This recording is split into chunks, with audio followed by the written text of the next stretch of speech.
called Hoop Jargon. They've been getting at it, man. They the ones that's gonna grill you, man, because they majority are all Houston people. So that's shout out to Hoop Jargon. Man, I'm here with my man with Hoop Jargon, the best in the game, man. And you know I only let selected few in my circle.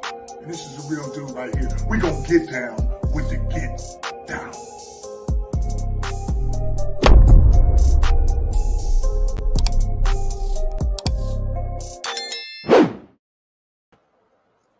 What up, everybody? Your boy Hoop Jargon back with another video. Real dude all day and tomorrow, man. Shout out to Louise, shout out to LeVar Ball, man, with a cosign. We got a spirited debate for you today, man. I do want to talk about the MVP revelation with, as we know, Jokic being a two-time MVP player. But before we do all that, excuse the boxes in the back. I'm over there. Which one? There we go. I'm moving. So got all that stuff popping. But thank y'all for being punctual. Thank y'all for showing up. Shout out to Flight Sports TV in the building. Shout out to my guy Between the Game Sports. He said Showtime, and I'm not talking about the Apollo. There we go. I like it. Christian G, Hoop Jargon member in the building. Beard Lee in the building. Appreciate you. And 47 is always in the building, man. I appreciate all of y'all, man. But if you haven't done so, like the channel. Subscribe to the channel.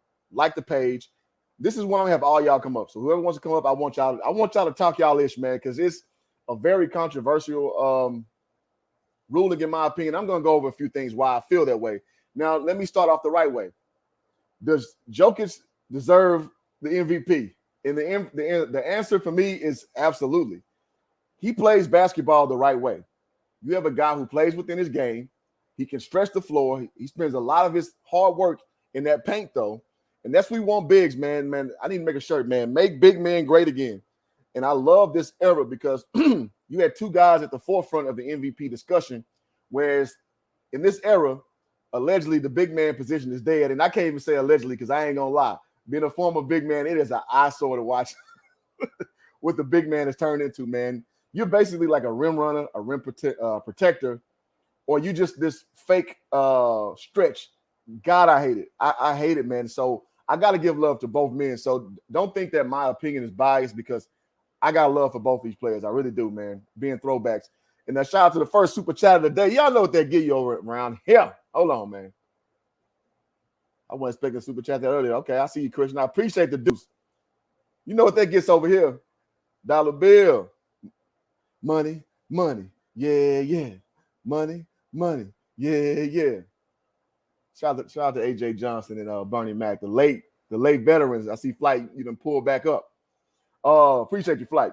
All right, so NBA does have narratives of who wins. That's a great comment. And here's what happens generally. When you have awards like MVP, it's a lot of pageantry involved. And by pageantry, that means basically the NBA is a professional league like any other. They do a really good job of reading like the tea leaves of how the narrative, the overwhelming narrative, boosts the popularity of the sport. So by that, I mean, there's sometimes guys that won't get the MVP who are obviously the MVP because it doesn't read to the overall NBA story. Y'all got to understand, this is a business. It's not pure. But as a hoops purist like myself, I'm not going to lie. When I see stuff like this, it does kind of make your boy get a little incensed. Not incensed, but perturbed. That's the better word. There we go.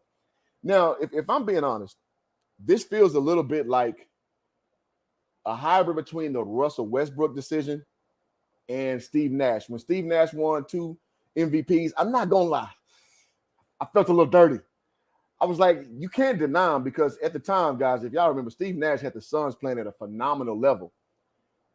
But in my opinion, 2006 should have been Kobe, man. I'm sorry. I think everybody with 2 eyes could see that it should have been Kobe. And although I can't be mad that Steve Nash won it because he played at such a high level, shooting those threes at such a high percentage point, getting the Phoenix Suns to play that 9-second or less offense under Mike D'Antoni, bum ass. But I got to give props. Nash was doing his thing. It's just that 06 Kobe was just on another level, man. You feel me? Like, he was on another level, man. You cannot deny that. Or Shaq. What do you mean by that, CMI? I appreciate you coming through, bro. So, you know, it felt a little dirty. So with this, again, I love the big man getting respect. I love the big man getting credit, but it just feels a little dirty, man. It feels a little dirty. So I want to do the side-by-side comparison so we're being fair about why I kind of have a problem with this. And so I'm going to do a share screen real quick.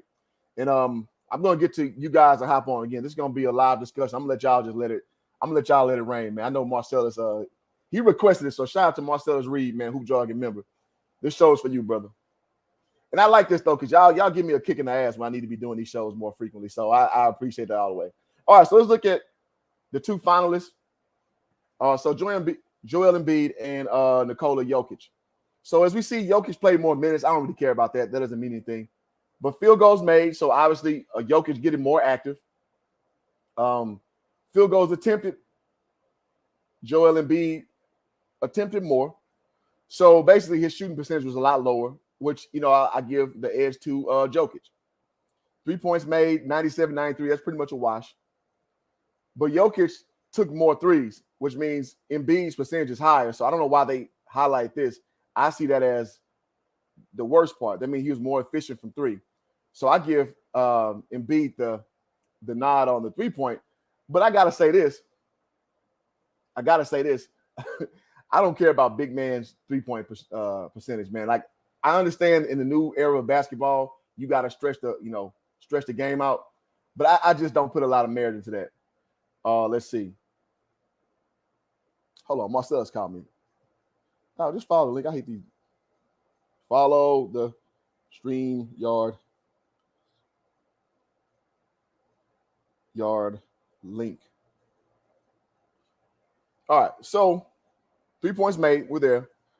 Free throws attempted. Joel Embiid, a lot more free throws attempts. So that tells me you down there in the mud getting that money. And I give a lot of credit to a big man being a big. So now I know we kind of parsing things if we're talking about, the MVP award, but that shows he's down there getting that money and shooting, a few fractions ahead, but he's shooting the free throw percentage at a higher clip as well. So from a big being a big, he's more efficient down there than Jokic is. All right, so offensive rebounds now. Now I gotta say this.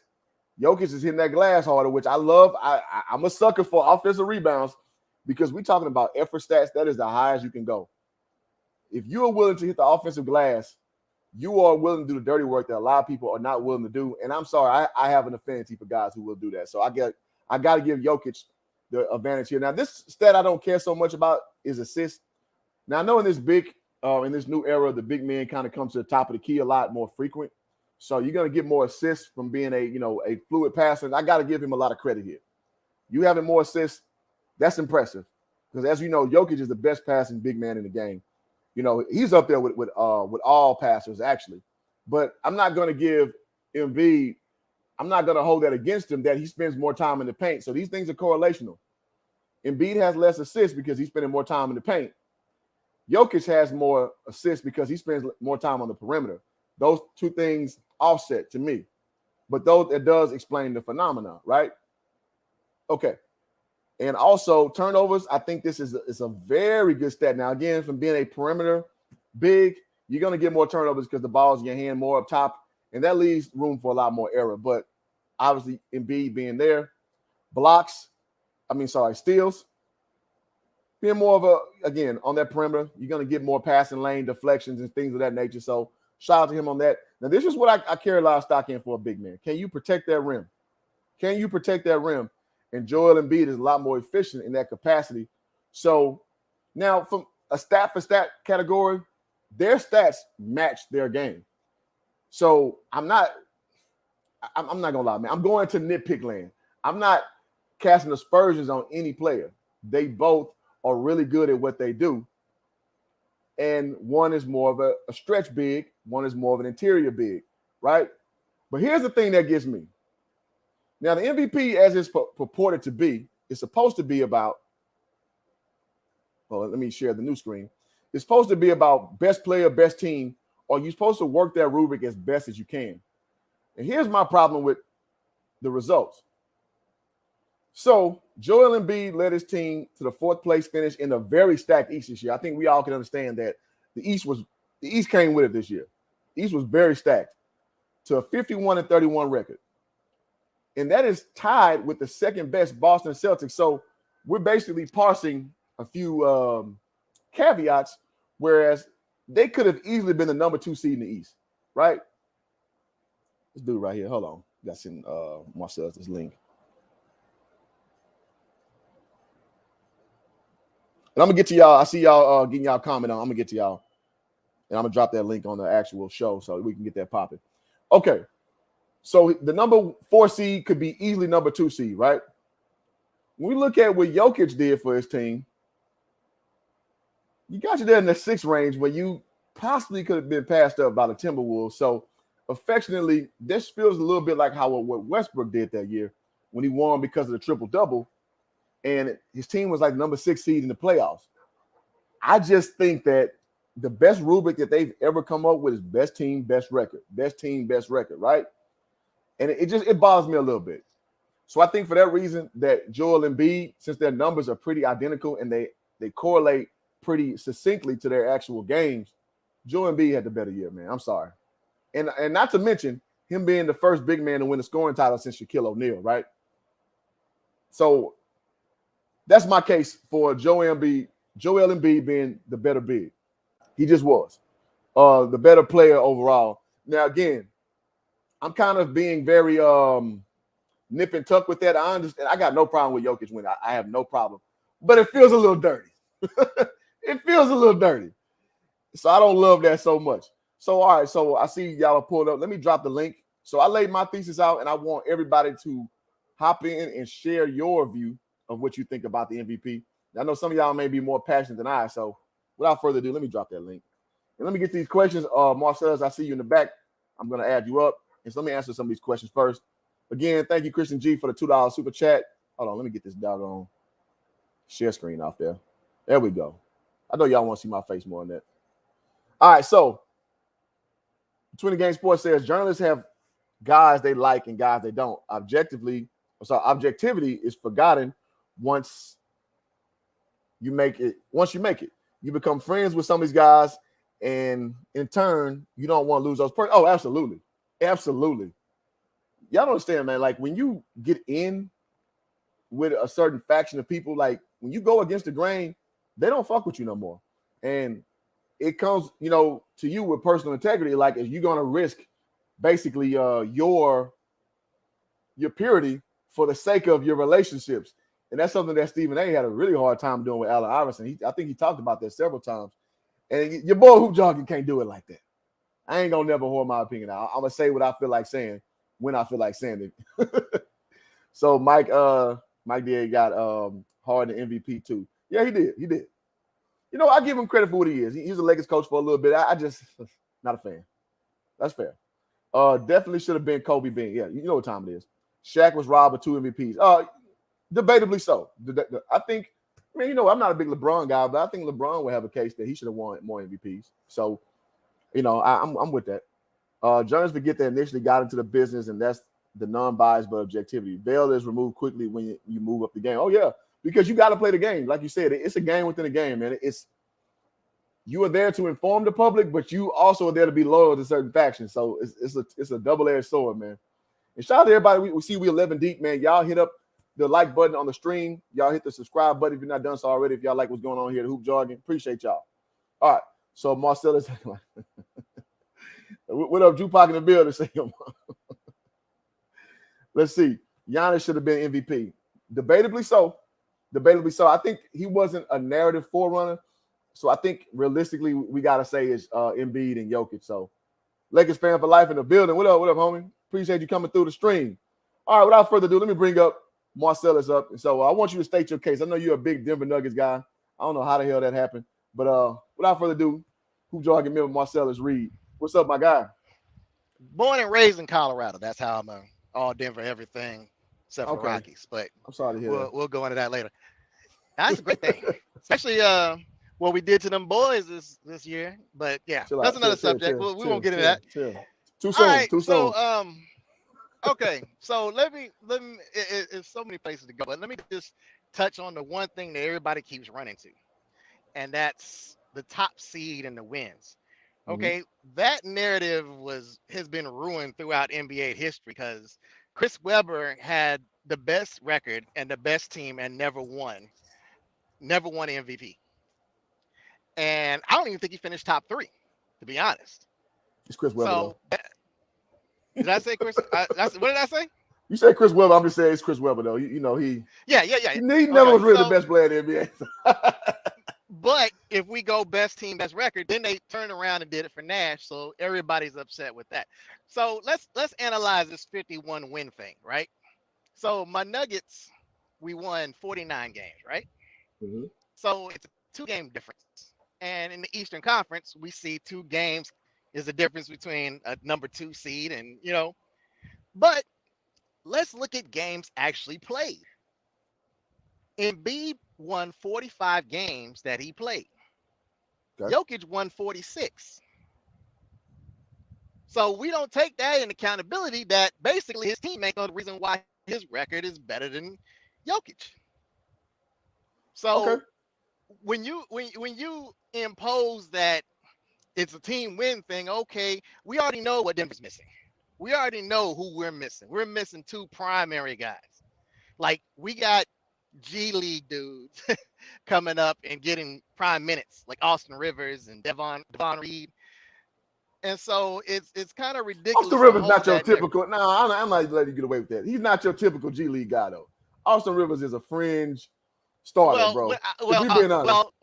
Devon Reed is where I was referred to, but Okay, all right, that's fair. For I'll meet you Austin there. Rivers, he wasn't in the league. What, last year? He wasn't even in the league. That's Couldn't right. find a team, couldn't find a job. So we picked him up towards the end of the season, and he did his thing. I get that. So he wouldn't start anywhere, but he's a good bench player. But still, given that, we still got Jeff Green starting. Jeff Green owes I'm about to mute you, Sub. You got some background over there. Yeah. So, yeah, but anyway, shout out Sub-Zero. So it's a cool narrative, but again, when you got a guy that's making history, that's putting up numbers that if LeBron put up these numbers, Nick Wright and them would be having a fit. That's fair. That's fair. And so he's doing all this with minimal help. We overachieved this season, to be honest with you.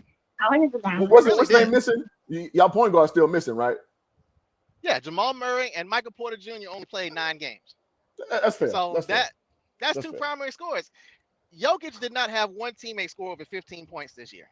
Not one. Embiid like had average? 4. You mean average? Yes. Yes. Okay, I'm average about to say score. 15 points a game. I was about to challenge that average shit. more than 15.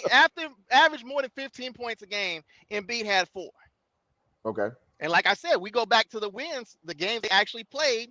Jokic has won more games than Embiid. The teammates won more games than Denver's teammates. This kind of sounds like the Matt Stafford argument that he didn't have a 1,000-yard rusher. That people got a bad rap. So okay, I'll meet you there. Yeah, so I know you know your stuff. So go ahead. My argument is that it should have been close. I don't like the fact that it was that big of a gap. I don't think it should have been like that overwhelmingly, for Jokic. I thought it should be close, because both of them have very strong cases, and even Giannis has a very strong case as well. But again, when we go back to a guy that's putting up, that isn't athletic whatsoever, but he's putting up numbers that we ain't seen since Wilt Chamberlain, and basically has to do every single thing for his team, everything. Points, rebounds, assists, he's doing everything. Embiid has to just go out there and score, play defense. That's it. He doesn't really have to facilitate the offense. He never really did. That was always Ben. That's James Harden. It's always somebody else. But Jokic has to play basically the point guard. So here's my pushback on that. So I respect where you're going with this. I'm a big fan of proficiency, meaning you don't have to be an everything player. So that's the LeBron James fan argument that he does so many things. I argue that if you're proficient at 2 or 3 things and it leads to success, that's all you need to be. You don't have to be a jack of all trades, because there are a lot of baby jack of all trades who are not proficient at all. So it's almost a premise that does not lead to winning basketball overall. So let's juxtapose that with a guy like Kobe. Kobe was not a great facilitator, but when he was at his most proficient, he was great at scoring, he was great at leadership, and he was great at defense. That's all he needed to be great at. He didn't need to be a rebound and facilitator. He could just marginally do those 2 things, but overall it led to success for the team. So I got to give you some pushback on that premise, because you don't have to be an everything all player to be more proficient. And that's perfectly fine. But the thing is, Jokic has to, because of what we're missing. That's still deep, though. It's not, because there are games to where where he can go out there and get you 30 something a night. But he Yes, has to agreed. get everybody involved with what he has to work with. He can't sit back and say, okay, Will Barton, you go out there and get me 20 and stuff like that. I'm in foul trouble. Because you got to remember, for a while, we didn't have a backup center until we got Boogie. So Okay. this dude was logging in crazy minutes. So it's a thing that the media people actually saw what he had to go through this season. Because a lot of people don't even watch Nuggets games. Let's just be honest. And they shouldn't. it's funny because asshole. But one thing about us, and it's namely us as black folks, we always want to see us win. So when you have, quote unquote, an African, well, I can't even call him African. Where is he from? Cameroon? Where's the place? That's African. Anyway, He's he's black. He's African. Black. Okay, he's black. Wherever he's from, he's black. And basically, you can pretty much say Jokic is white. So people who don't watch the other, they see dominance and say, hey, I like dominance. I like bully ball. I like that. I like the powerful athlete. Power will always rule over finesse. Jokic is a finesse guy. Jokic is not going to cross people over. He's not going to be a high flyer. He's not going to get all in your face talking shit. That ain't fun to watch for people. People call Tim Duncan boring for years. So people won't gravitate to somebody like Jokic and understand what he does unless you actually watch the game. So when they went head to head, you actually see how two people dominate games different ways. Embiid with his scoring and power, Jokic with his facilitating, getting everybody involved and doing pretty much everything on the floor. Now, once we get Murray back, he can fall back. He can fall back to where, okay, I can score, facilitate sometimes, and do what I do. And Porter would stretch the floor out too. All right, let's Sub-Zero rock, and then Marcellus, I'll let you go back in volley. So go ahead, Sub, man. What's up, man? Hey, what's up, man? Let me say this, man. Actually, what I do like about, let me start with that. What I like about Jokic's game, he's not all shoot the three like everybody wants nowadays. Everybody wants to shoot from half court, shoot the deep three. He's not that. When I watch him play, he's gonna just baby hook you to death, up and under, step through. He's gonna do the fundamental sound moves. He's not gonna be trying, you know what I'm saying? And I love that. I love watching him play because he doesn't, I'm not saying he can't shoot, he can, but that's not, he's just gonna kill you with 30, 40 points in the paint. That's why I respect him at. Do I think he should have won MVP? No, I think it was Giannis. And the reason I'll say that, you should take the whole season into account. They already probably made their mind up, hey, it's going to be between Jokic and Embiid. But Giannis came on strong near the end of the year. Giannis went in to Philly, proved he was the best. Then he went down there where everybody was talking about Durant. Durant went, and he did it when he had Kyrie, went in there and got the win there, dominated. My thing is, man, wins, who you're winning with counts.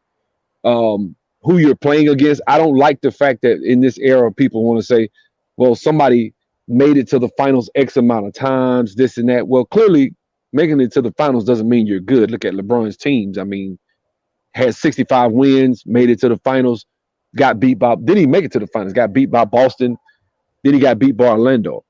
So it was just, he was never, even though he had the best record in the league twice, you know what I'm saying? So I don't look at it like that. I think a lot of people don't like Giannis because he's African. And I think although Embiid is African, his personality kind of shines through. It's more Western. Yeah. Yeah, he's in Philly. Philly's a larger market. Giannis doing it the right way. Giannis is not trying to stack up with his second option is let's be honest, would not even probably average 10 points on the Lakers with LeBron James. He's not that type of player where he can go. He needs to be the second option. You need to give him a certain amount of shots. And then even with that, he's going to be streaky. He's not going to show up and, you know, it's all on Giannis. And what you saw last night when they went into Boston, who had just locked up a guy who, Kevin Durant can cross, he can shoot, he can do all these things, right? But when it came time, Kevin Durant didn't understand how to handle the physical defense. And they got in his chest. And he had never seen that because that was that old school 90s defense that he was getting. He had never seen that, and he got clamped up, which I've seen it before when I was on your channel before, and I mentioned that Tony Allen gave him the same thing. And people seem to forget when he was in because his game really hasn't changed since then. When he was in Golden State, OKC, yeah. Tony Allen was with Memphis and clamped his ass up. I remember. And Tony Allen was getting in his chest, being physical, and he was struggling.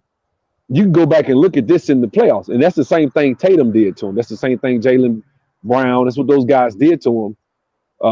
But Giannis is something different, man. Giannis, and that's the thing I hate to see people. I think I was on your channel, and the guy said, well, hey, Clyde Drexler can only go left, and that means Jordan didn't really face any good.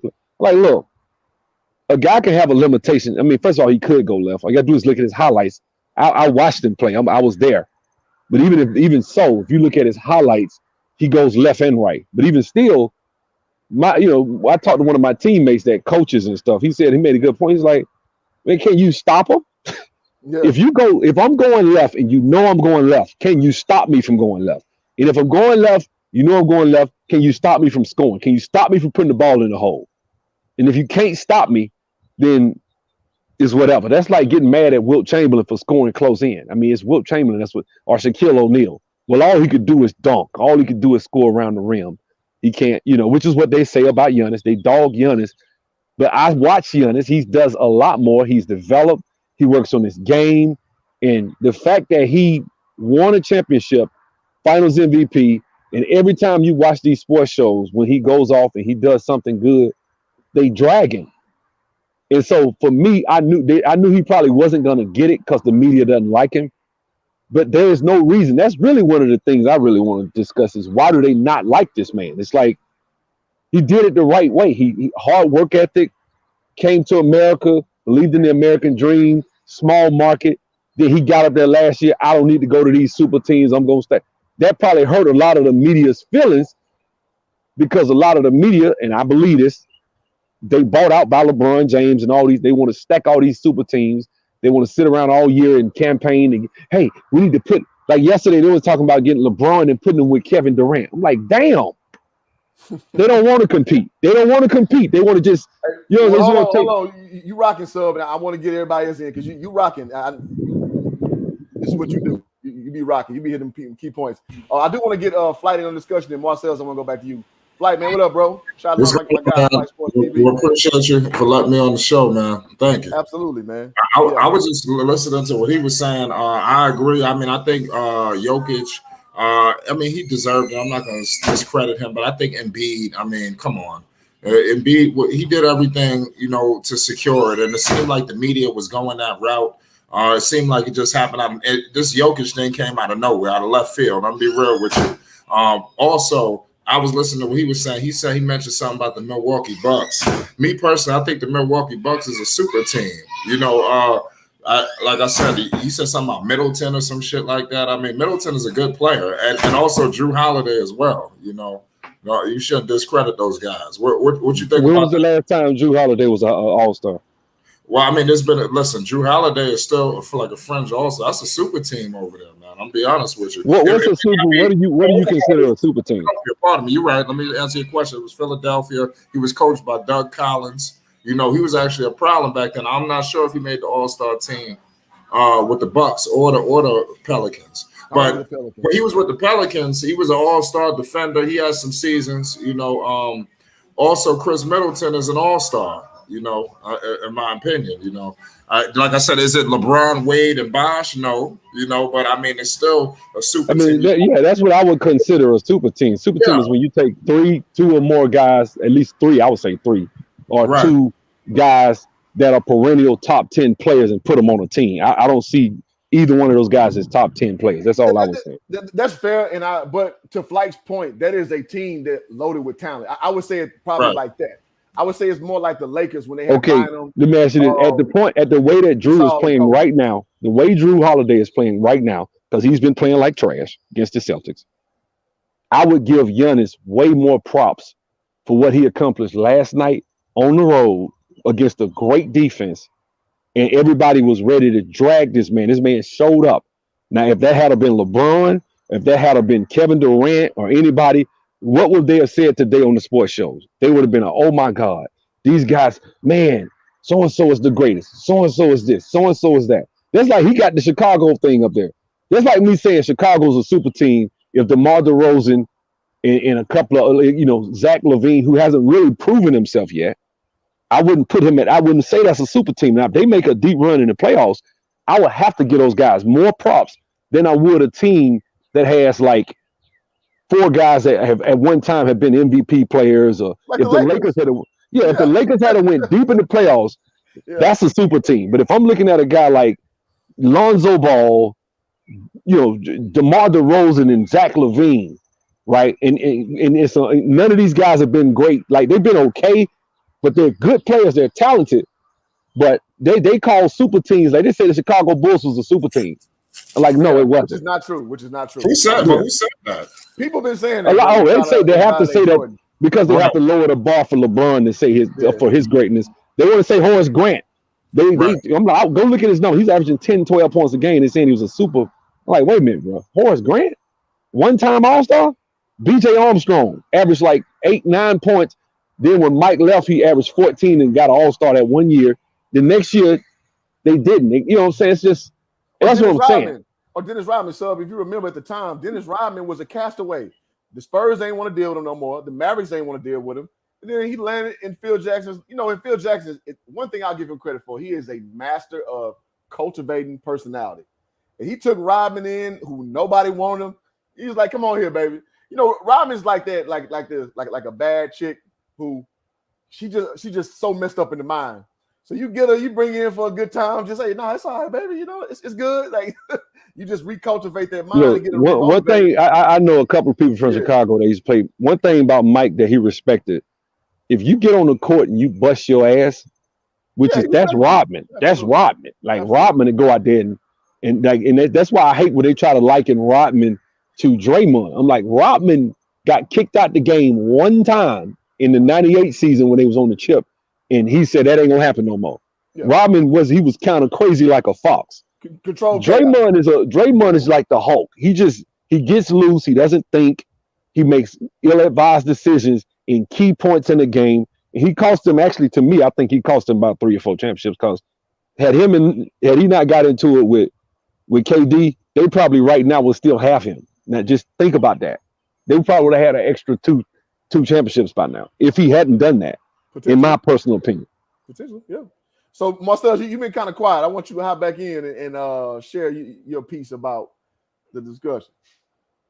Well, the reason why, because you're the reason for this show, goddamn it. So you ain't gonna sit there and be quiet. Yeah, because I just I'm watching these sports shows and it's just foolishness, because they keep harping on this. He's a 6 seed. He's a 6 seed. But does everybody remember who the top 3 seeds, the top 3 MVP vote getters were last year? Jokic, Embiid, and Steph. What seed was Steph? You said what was Steph? Like 8th, 9th seed. 8th, I think 8th, 7th, 8th, somewhere. I think he's in the play-in game. 8th seed. Do you know he got first place votes and nobody had fit about it? Nobody said anything. Oh, well, this.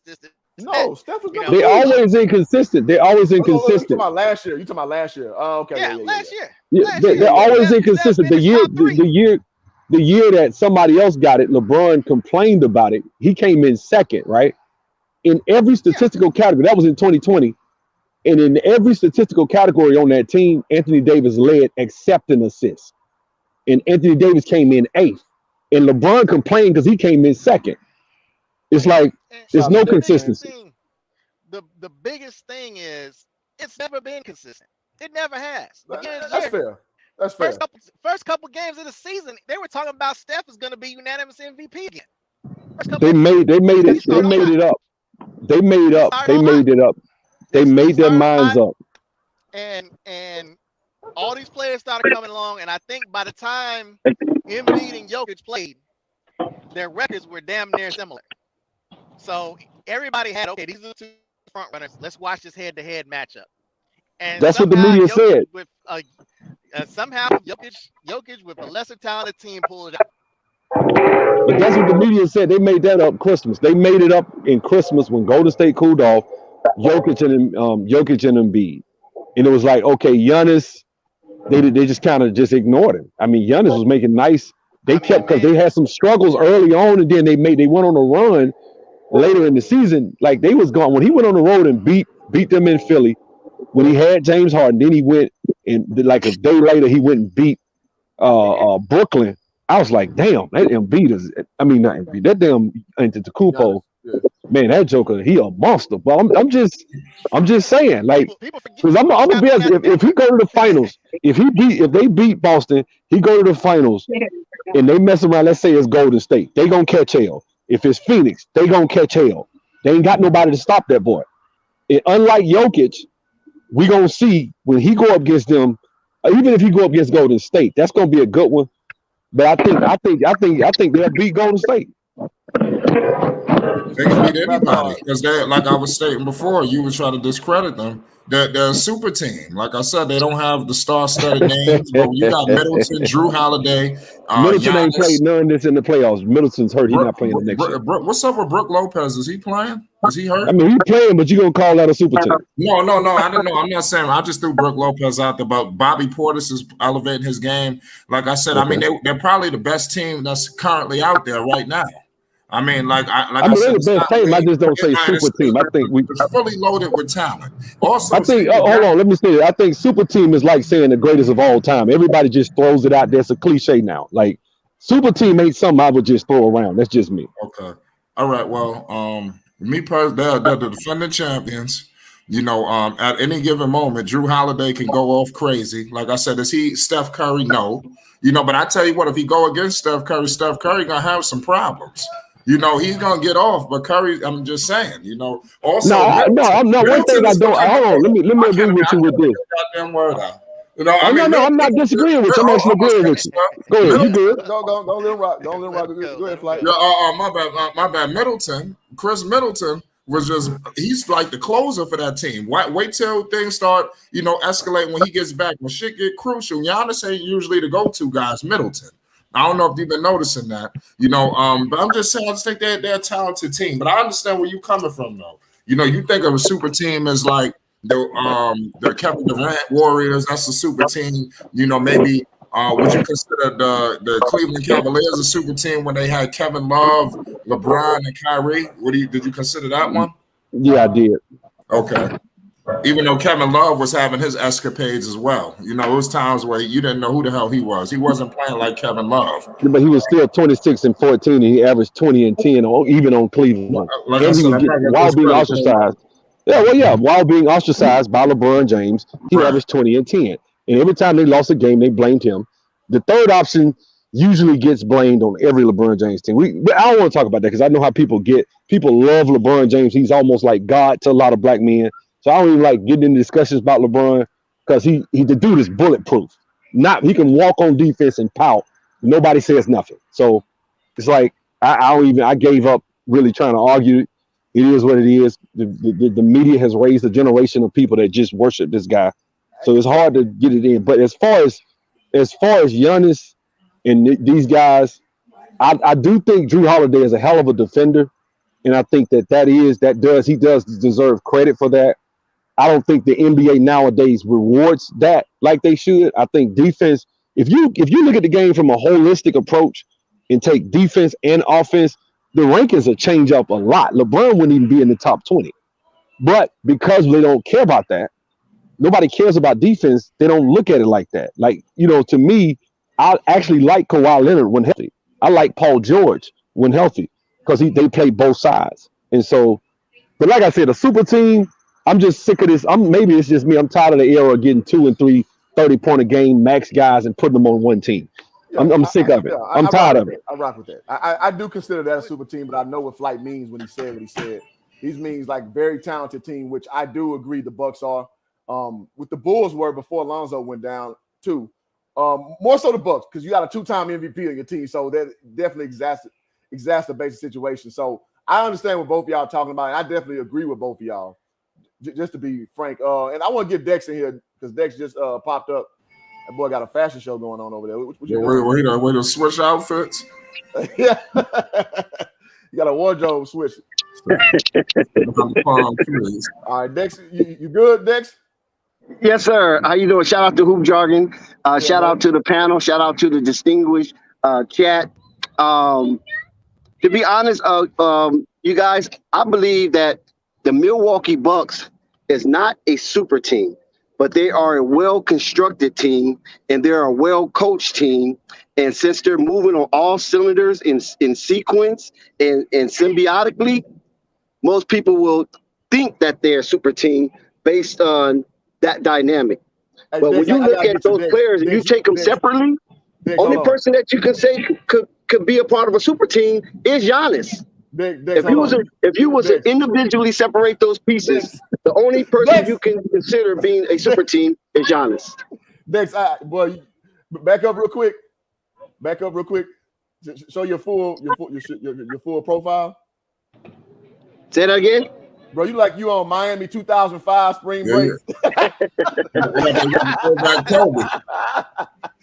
Boy, you like you about to get some girls back to the hotel room. Hey, and record some activities. No, I'm just in the front yard and I'm just chilling. Families all around, running around, so it's all good. With the palm trees, hey, I ain't mad at it, bro. Yeah, but you see it right here, right? I got some bra want to get with you. That's funny, bro. You know what I'm saying? Well, you got that flip phone. And let me ask the panel a question real quick, just real fast.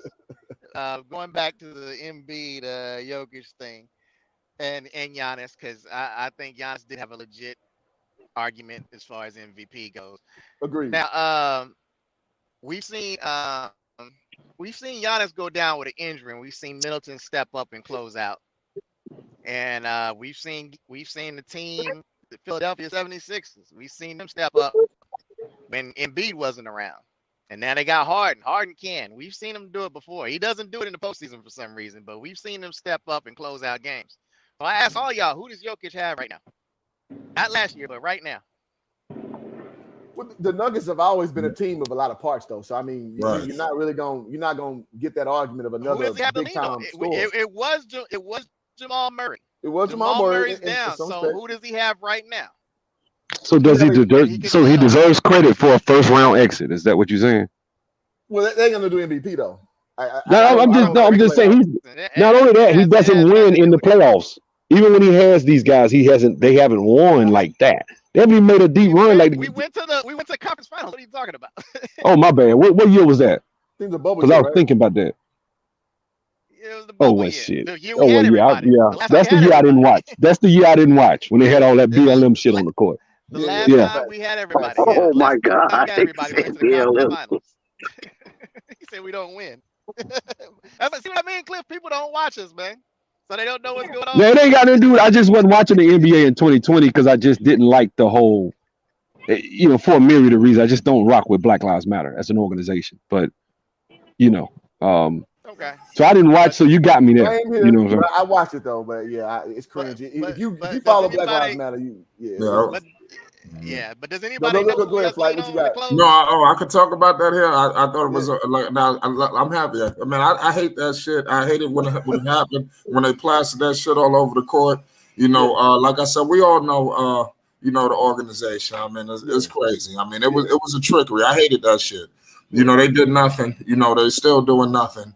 There's a lot of things going on. They do nothing. I mean, seriously, we just need to ignore those motherfuckers, man. Because they ain't doing shit for us.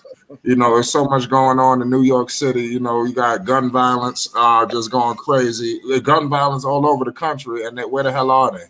They pick and choose, what's going on, Let the church say amen. Let the church say amen. There ain't no money involved. You don't see shopping. You feel me? Come on, there you go.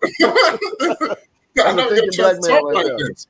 That's a thinking black man right there. Yes, sir. Yeah. Yes, sir. Well, you come in the manosphere, you gotta be a thinking black man. You get your ass ate up. Oh, yeah. Right. Oh, what ministry you in, sir? Well, he said manosphere, so manosphere. Okay, my fault. It's funny he said I used to do ministry, so it's funny he said that. Yeah. It is a ministry in his own ways. LeBron is a joke. What y'all think about with LeBron? He had all that shit to say, but then when China and all that shit came in, he ain't have shit to say about China. You start LeBron because hey, if you say something about LeBron, one of his homeboys. This on my channel. I want to talk about it over here. Hey, I'm gonna tell you, you can't.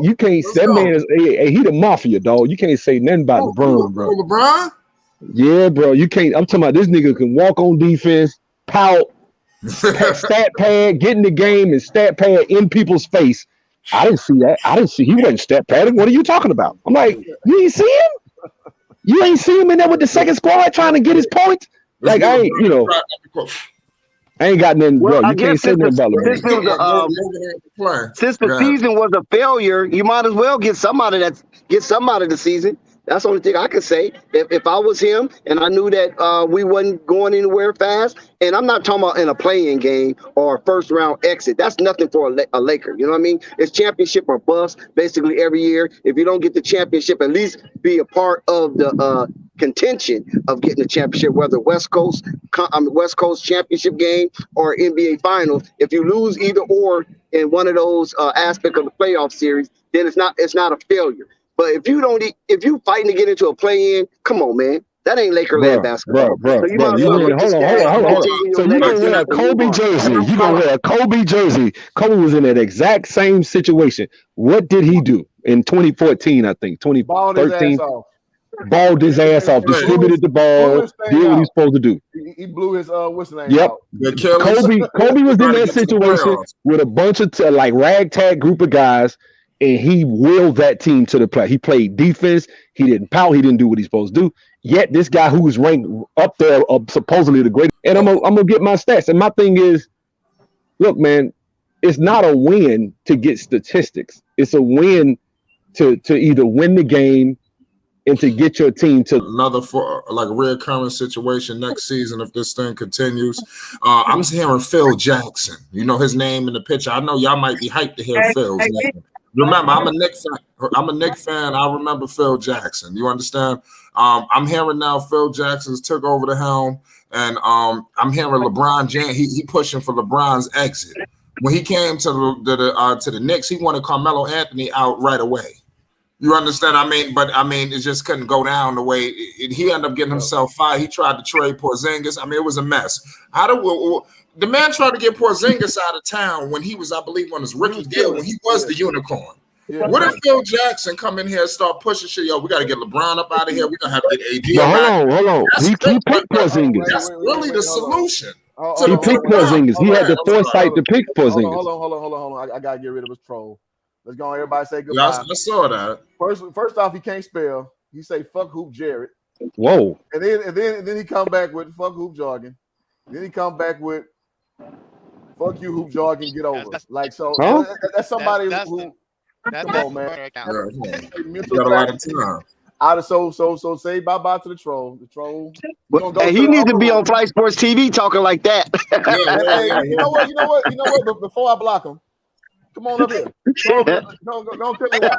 Hey, Giannis Antetokounmpo. Giannis Antetokounmpo, fan for life. We have Buck fans over at Flight Sports TV. If you want to hear more Bucks talk, come over there. Don't disrespect Hoop Jargon, because Hoop Jargon is an icon in this field. Hoop Jargon is legendary. He putting in solid work. He's getting interviews. He have good content. So I think you should drop his Cash App. Since you want to talk like that on this platform, drop him at least $10, $15 on his Cash App. What's up, man? If you're going to troll, don't troll for free, man. You know what I'm saying? You got to pay out your ass or pay out your mouth. One of the two. Even if he didn't get the interviews, even if he do none of that shit, he'll stand up dude. I ain't never seen him disrespect nobody. We grown men up in this motherfucker. Don't be coming on here doing no shit like that. That shit, that motherfuckers on the internet, boy, they get bold in the motherfucker, boy. Yeah, they do. It's unfortunate. That shows that you're doing something right, Hoop. You know what I'm saying? I ain't tripping. If you ain't got no haters, you ain't doing nothing. You about to hit 2K. You about to hit 2K. That's what's going on. They see what's happening. Hey, I want this nigga to come up here and talk. So hey, like T.I. told you, bring your bitch ass to the stage, little Flip. Come on to the stage. Come on up here. Hey, he's probably about 16 years old. Hey, wait a minute. You from Houston. Yeah. Hoop Jargon, you from Houston. I gotta ask you this, dog. Yes, sir. Is this true? T.I. came, I know this is off the subject. Did T.I. come to Houston, went to old what neighborhood, Cloverland, whatever it was, and got his ass Flip? So they say Lil Flip showed up and beat his ass. No, so Lil Flip didn't do it. It's a dude named Black Youngster or something like that. I think it's Bodyguard, right? Yeah, it's like Black Youngster, stole off on T.I. Black Youngster wasn't around that time. Well, it's some dude named Black something who the one who stole off on T.I. and it was nothing. It was. This is before like you could report news fast. This was like what 2005, 2006 range. So like you really couldn't. Nobody like filming video and shit like that. But no, T.I. thought it was sweet. He came out there, got touched up a little bit, and that situation was over. So he got the mitts put on him. He got the mitts put on him. Yeah, he got the mitts put on him. Say, Giannis, come on up here, get these mitts put on you. Come on up here. I want you to come up here. You got all the smoke. Come on up here. Hit the link. Hit the link. Fly, but block your bitch ass. Go ahead. Right. You definitely get your issue. They never come up. Hey. They never come up. So, Hey, but Hoop Jargon. Ask y'all word, man. Go ahead. Yeah. But shout out to Hoop Jargon for putting in the work. He putting in countless hours. He listen. Hoop Jargon is a celebrity across sports genre. Okay, so don't get it twisted. He's NFL. He's basketball. He's college basketball. He's HBCUs. Hoop Jargon is a celebrity across all sports genre. So don't get it twisted. He's not no buster. He ain't no lame. He's not weird. He's a good dude. I met him in person. You follow what I'm saying? And he have made connections with the Ball family and things of that nature. So he ain't out here posturing. He ain't out here joking. He ain't out here faking like he's in when he's not in. Like a lot of these YouTubers out here faking like they're in, but they ain't in nowhere. You feel me? Hoop Jargon is in. He's solid, and he's a part of the influential circle, and he's moving the culture forward. So shout out to you, Hoop Jargon, and let me salute you, sir. Appreciate that, Dex. I mean, and again, I appreciate that. I really do. I mean, but like this is nothing. Like when I play basketball, and Sub know this. When I played basketball, that was when real smoke was there. Like that's when like you can tee off on somebody right there, y'all all talking. That was when it was real. This right here is fun. This is fun. Like I had a racist dude one time and I destroyed him. And shout out to J&J video. She chopped it up, made a funny video about him trolling, being racist. That don't bother me, man. That don't bother me. I've seen that video. Yeah, that's lightweight. That's lightweight shit. Go ahead, Marcellus. Ain't nobody answered my question though. Go for it, man. I'm sorry, man. We got kind of distracted, man. We got so far off in. Well, that's how it goes. We have to remove that smut off Hoop Jargon's name. I get it. Yeah. I get it. That's how it goes. Hey, like the question just was, man, who does Jokic have to lean on to close games? Him. You want me to answer that? Go ahead, sir. Yeah. I think the reason I like that hat, Denver Bronco. I think the reason that Jordan Poole became Jordan Poole was because of time and experience, getting playing time, getting experience. I think the guy that was playing, that was locking up on Chris Paul or Alvarez or whatever his name, that guy, these guys make name for themselves by getting off the bench, playing. It's the NBA, and if you've ever played with any NBA player on any given night, if you leave his ass alone, he'll bust you for 50. If you just I went up against JJ Barea in Puerto Rico, and he hit 38, and then he hit like 46. We played twice, and the rest of the dudes, Jesus Verdejo, Guillermo Diaz from Miami, I was playing against him. Guillermo Diaz, dang. Yeah, from Miami. Me and him. Yeah. We went at it over there, but we was going at it. But anyway, all them dudes I played against back in the day when I was over there, them dudes was, Guillermo Diaz went second round. He was a motherfucker. I remember that. He was a motherfucker. Now, if you had made a team, rode the bench, you put the dude in the team, put him in the game, it's all about getting off the bench. I always feel like it's just like I saw a guy talking about the USFL, and a guy I think is Matt B. Great, white guy that do a lot of football videos. He was like, well, if you playing in the USFL, then you ain't good enough for the NFL. That's a fact. I say that's bullshit, because it takes getting off the bench, playing, and just like you saw the XFL, they played a few games last year, a couple of years before COVID, right before COVID. Them dudes still getting drafted now in NFL rosters from that film that they had. So me being a guy who rode the bench a lot of times in high school, and then everybody told me I wasn't gonna make it. Then I went overseas. I just believe it's all about opportunity, man. So just like that's the way I feel about Drew Holiday. That's the way I feel about a lot of guys, man. So for me, I wouldn't look at Jokic. Like when they say, hey man, so-and-so ain't got no help. No, that's somebody on that roster that can beat out millions. There's somebody on that NBA or NFL roster that can beat out millions of people to be there, and they're very good at what they do. And if you put them in a system where they're able to play their style of game like a Tim Tebow, you got what Tim Tebow did. He's a great example. Jeremy Lin. It's just timing in the right system, and most players in the NBA look good. That's really what I believe. So Jokic, they running the offense through him. Yeah, he ain't got no. Jamal Murray is a beast. I mean, he's special. The other boy, the light skinned cat. KPJ. Yeah, him. He nice too. So when they get back, they're gonna be nice. Now, are they gonna win? No. They're not gonna win nothing. But they're gonna be nice. They might win a couple of more games. We shocking the world. Ooh, I don't know, my man. No damn shit, bro. I don't know. Listen, the Denver Nuggets gonna be something. The Denver Nuggets gonna be something that you're gonna have to answer to, because if you see what Jokic have done with less, you can imagine what he's gonna do with more. And just think Murray about can what get his New own Orleans shot. gonna do. KPJ can get his own shot. And Jokic is gonna help the other role players acclimate themselves into a more winning environment. So I wouldn't say that Denver Nuggets would be something to sneeze at come next season if they're fully healthy. But look, if New Orleans is healthy, they're gonna make some noise. If Wiseman comes back to Golden State, good Lord. I mean, that's scary. That is scary. No, not Wiseman. Jonathan Kuminga, not Wiseman. I mean, just if Jonathan Kuminga gets matriculated in Jonathan Kuminga is a beast. No, he nice. Don't get it twisted. Golden State's gonna have an issue. Golden State's gonna have an issue soon, because you're gonna have to. Jordan Poole's gonna get that bag, whether it's from Golden State or somewhere else, and it's already becoming an issue between him and Clay about shot attempts, because you can see some of that body language when Jordan Poole overlooks Clay and he's wide open, and Clay gets frustrated. Something's about to give. So, truth be told, Jordan Poole is more consistent. Poole is more consistent than Clay. Regardless, but they're not going to have all that talent. And well, the guys are getting old too, though. You gotta factor that in. And I can see them moving on from Clay. I can really see it. But something's going to have to give soon, because you're not going to be able to keep everybody. So I would probably trade Draymond. It's easier to probably replace Draymond than it is to replace Clay. No, it ain't.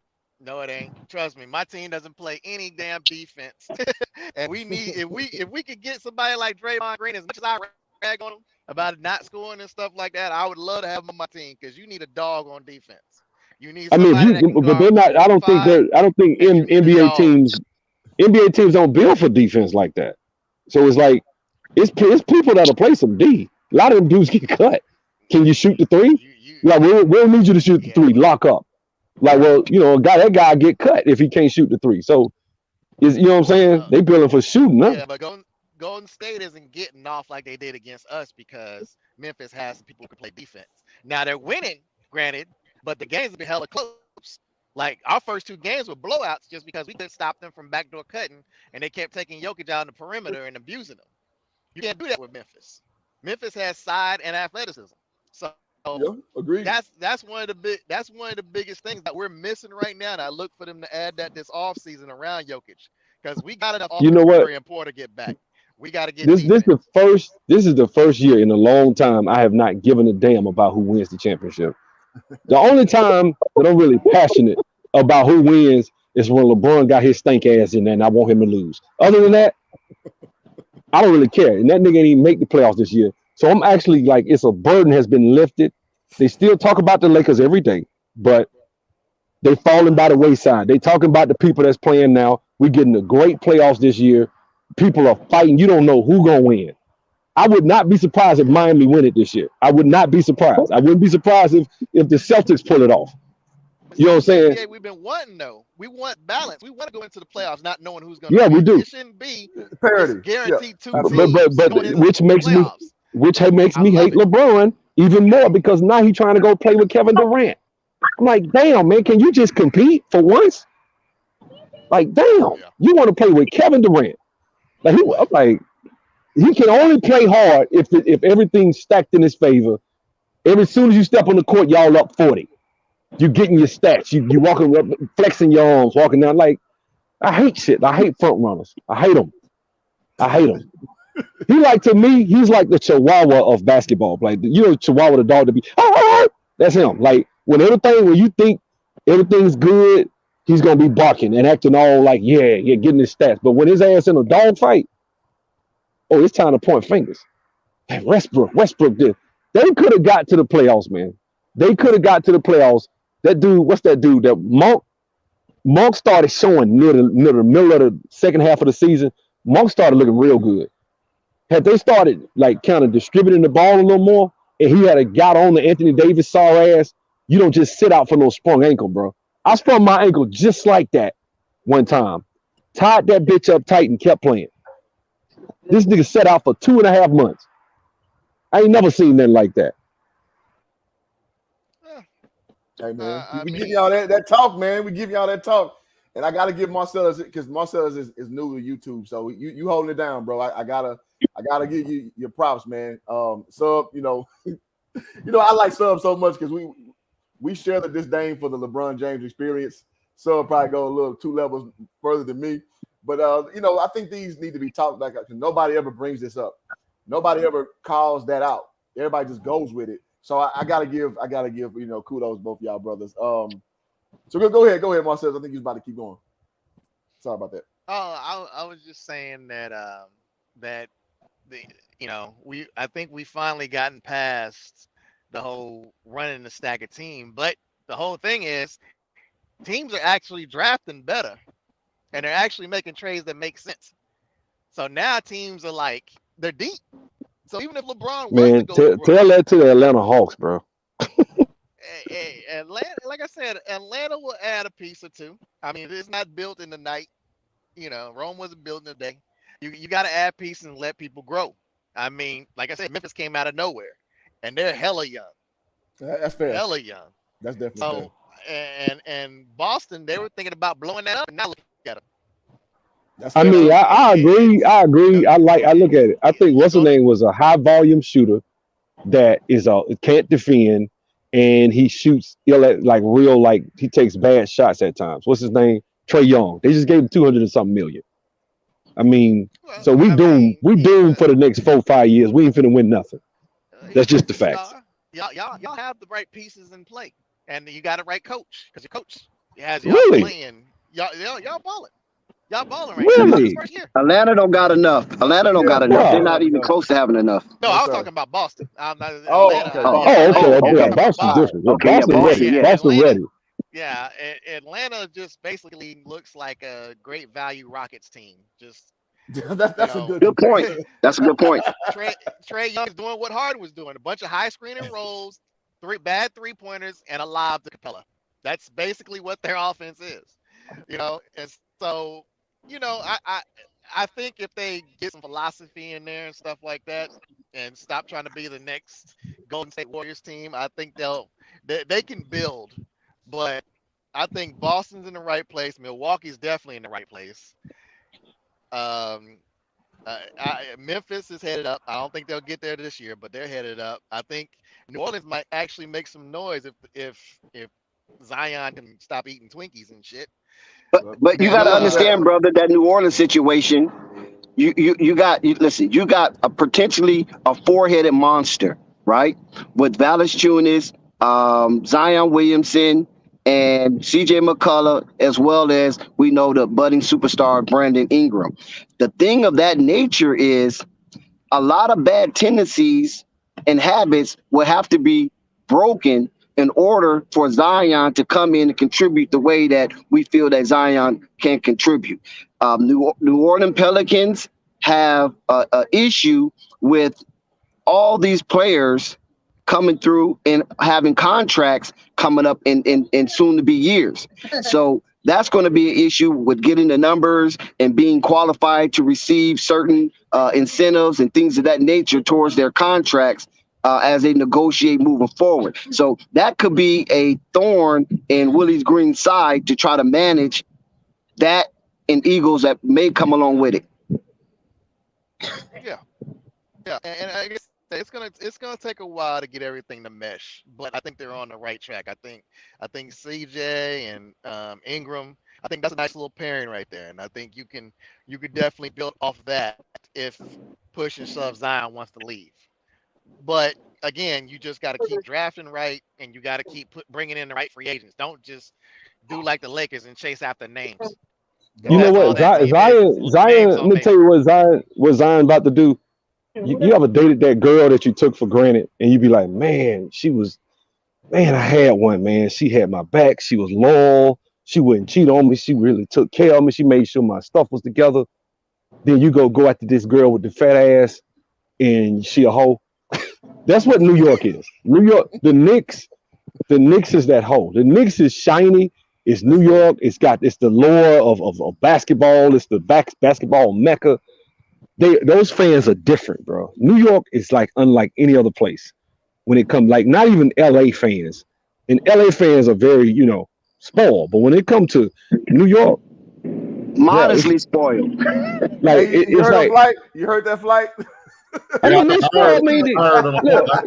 Look, the Lakers fans are spoiled. They like the largest, like they like a top 5 sports franchise on the planet. Like, so I mean, they got a reason to be. But I'm just saying, the Knicks, everybody that go up, that's good. If Melo, who has, to me, quite frankly, more offensive skills than Zion is more freakish athleticism, and I think he does have skill, but he doesn't have as much as Carmelo. If Melo couldn't do it, I just don't see Zion going to New York and making a legacy. But bro, stay your ass in New Orleans. They will appreciate you, and you will become the Dominique Wilkins of New Orleans. That's what you need to be. That's facts. And if you win a chip, you win a chip. You win a chip, you win a chip. You don't, you don't. But people, everybody, all these sports agencies, this is what I don't like about sports now, because these players, a lot of these agents try to get these players to go to these major markets. This is the in this day and age, man, you don't have to go to a major market anymore. Giannis is everywhere, even though he's not liked.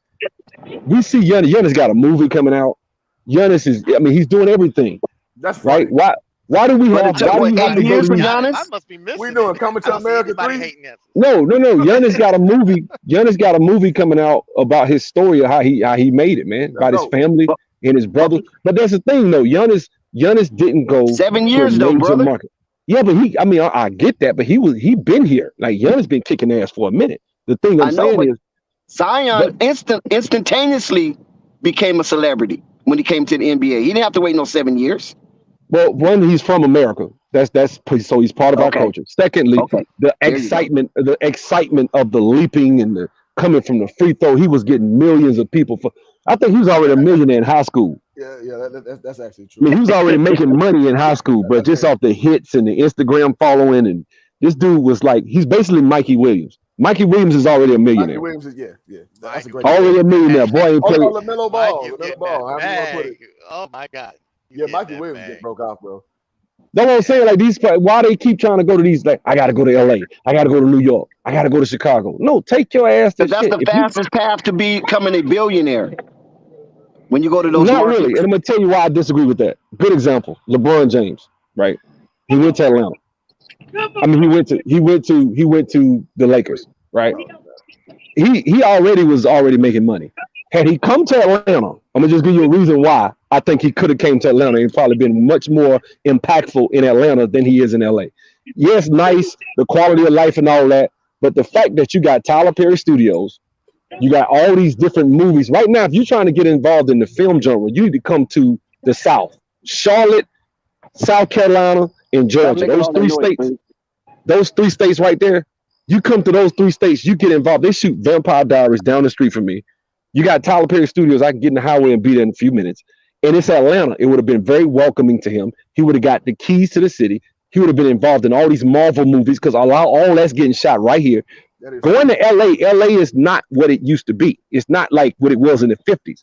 And so it has that perception. If you want to hang out with the stars and the celebrities and hang out on Malibu and the beach, and it got that, the beautiful Huntington Beach, Newport Beach, where my brother used to live, it had all that. But when you're talking about like really building wealth and trying to be involved and putting yourself in a position to be successful, especially over the next 100 years, the South is where it's at. Well, that's just my personal opinion. Are you talking about from a black perspective, or are you just talking about from a celebrity perspective? I'm gonna put it like this: from a celebrity perspective, if you want to rub shoulders with the famous stars, go to LA. if you're trying to get yourself positioned in a like in a way where it's like putting yourself in the 1990s in the .com era. I don't know how old y'all are. In the 1990s, if you were a secretary in one of those, in like at Google or something, you probably worth millions now. You probably got a yacht somewhere chilling. Those people were in the right place at the right time. Right now, I'm telling you, between Charlotte, Atlanta, places like Birmingham, which ain't even got a team, but like a Memphis, those are great areas right now. And on the way the economy is moving, it would be smart for him to stay in New Orleans, because if he stays in New Orleans, now New Orleans is probably one of the least lower tier cities. But what I'm saying is New Orleans, everything he's getting, they shooting a lot of movies there. Things are cheaper in the South. Factories, everything. If I want to be a part of something, being from the South, having been, like Houston, a great example. Houston is one of the largest cities in the country, not too far from Austin. All that tech shit. Austin is another damn Silicon Valley. Austin, Texas. Yeah, I mean, a lot of the stuff these guys, they want to go to these big ass states and go to California. You want to go to New York. You want to go. And look, 30 years ago, I saw where he was coming from. But today, when you got a guy named Tyler Perry who would have probably graciously gave LeBron whatever he wanted, LeBron could have came here with his wealth and it would have went so much more further.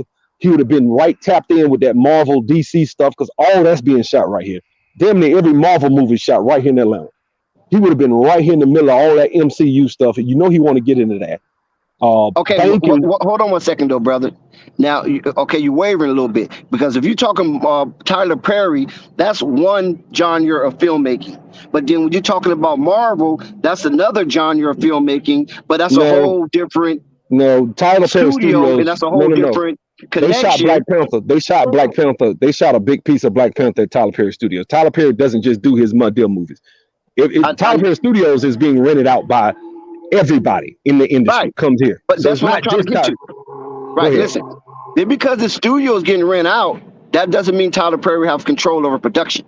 So those companies that's coming to Atlanta filming, their hub is where?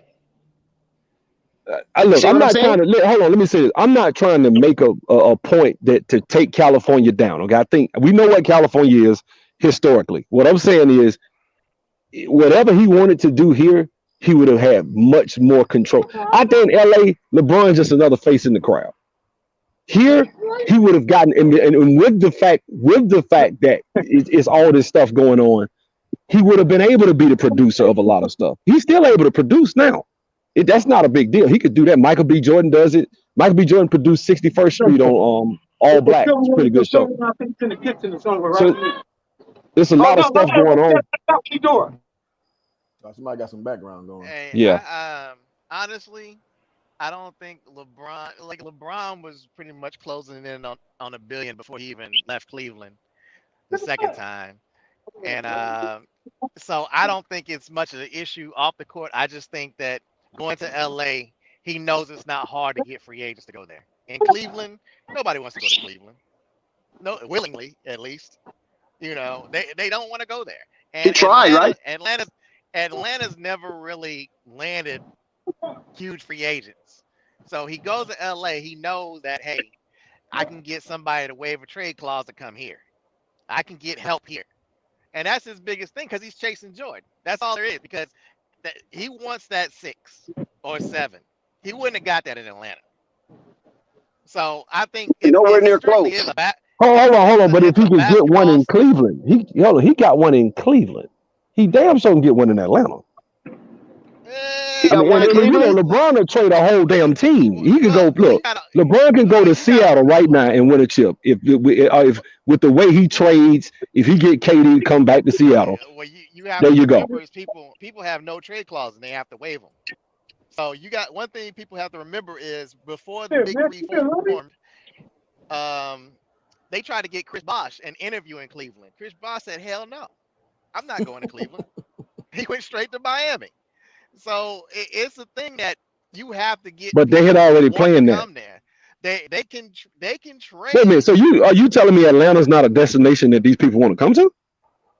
I'm talking about NBA wise. Now, how many top free agents have went to the Hawks? Well, I mean, yeah, I agree with you. Hold on. I love Atlanta as a city. Atlanta's dope. No, No. No. Let me say this. Let me say this. That's what I'm talking about. So we're talking about the rich getting richer, or are we talking about Zion? We started with Zion. I made the case with LeBron because I don't think he's getting the. To me, I don't think he's any bigger in the LA than he would have been in Cleveland. He was already talked about 24/7 every day, all day on television by his bootlegs, right? So it didn't matter where he goes. He's gonna be talked about. He's not gonna lose any star power. Now, LeBron James getting somebody to come to Atlanta, I don't think would be as difficult. Now, we've had our share of all-stars and stuff, but they've always been second tier outside of Dominique in prime time. Right? We had prime time back at y'all. I don't know how old y'all are, but I'm from Montgomery. So prime time was the man. You know what I'm saying? When he was here. That's how he became prime time. He had a club here called prime time. And of course, Dominique was like a top, so sometimes top 10 guy when he won a dunk contest and stuff. Atlanta, to me, if you're black, this is just my personal opinion. This is in Michael Vick. That's another one. But if you look at it, in my personal opinion, I think as black people, especially as black athletes, I think they would benefit. Nobody thinks that way. I'm not saying they're going to agree with you. They're probably not going to agree with me. But I think if you're black and you come to a city like Atlanta, I was here at the tailgates when Mike Vick was playing, bro. I ain't seen nothing like that. Like, you could be good and be in another city with a bunch of white folks. It ain't the same. It just ain't the same. Like in cities like, I'm not just talking about Atlanta, Houston. I probably give Baltimore, DC, that area, the DMV area, areas where there's a lot of black people. You'll be embraced on a different level. You'll be protected on a different level. Whereas I think that the people with Mike Vick, man, they had his back. The people did. Arthur Blank, everybody did. I just think Mike Vick kind of fumbled it. They had some talent. They got Roddy White right after he left. They had Roddy White manned up, and then they got Julio Jones. Right? They had Julio Jones. Then they got Tony Gonzalez. I was like, they went 14-2. Y'all remember that? I was like, and then he blew it. But you had those big name guys here. Julio Jones was arguably top 3. You got Roddy White, who was still arguably top 10, top 5 in his latter years. Tony Gonzalez was still a good. And then you had that running back. They had a hell of a football team. They've had some pieces here in Atlanta a couple of times on different sports. It's just it never stays. People don't stay. And it's a party city. It is. Just like DC. DC is a place where you go to turn up. Just like Houston. Like if I go to Houston, I'm trying to turn up. But do I think you could build something there in Houston? Hell yeah. Houston got mad potential. It's a large city. It's a lot of black people there. It's a lot of wealth, a lot of money there. I just think even Charlotte. Everybody want to run from Charlotte. What's his name trying to get out of Charlotte? He's trying to go back home to LA. LaMelo. But if you wise, I would stay in Charlotte. Like these cats don't want to stay in Bill. They want to go to the famous big cities. I was just, he could keep going. I just want to let him know that. I mean, it's just rumors. I mean, you never heard it out of his mouth. Well, true.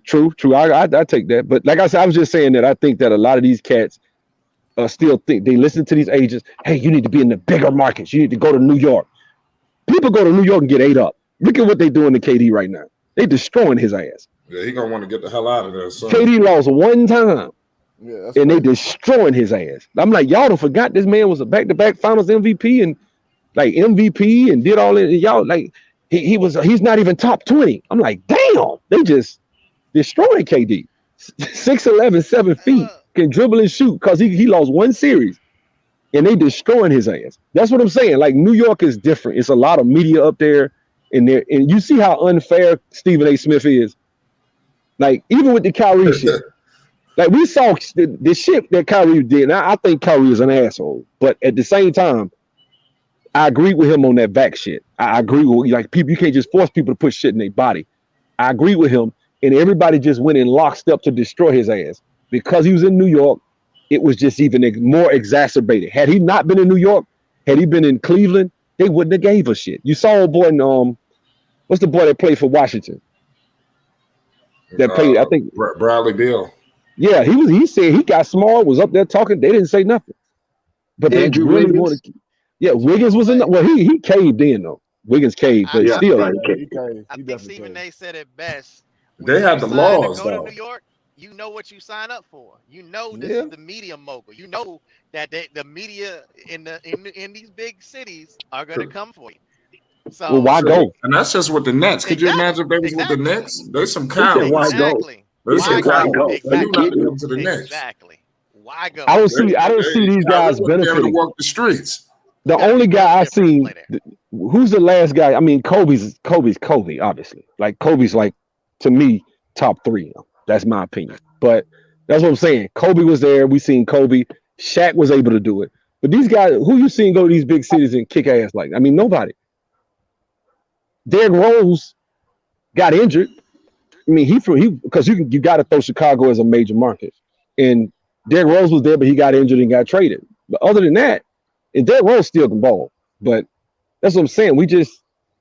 It doesn't work out for these people. I don't know what Zion is thinking. They say his dad was an old school Knicks fan, a stepdad, and so that's why he want to go. He's about to ruin his career. If you go to New But York, the it's over. biggest thing is, I think we all got to remember is a lot of this shit is hearsay. Man makes a comment, and automatically people so used to people leaving teams and team hopping, they I'm automatically hearing a say lot he's of going to New cap, York. man.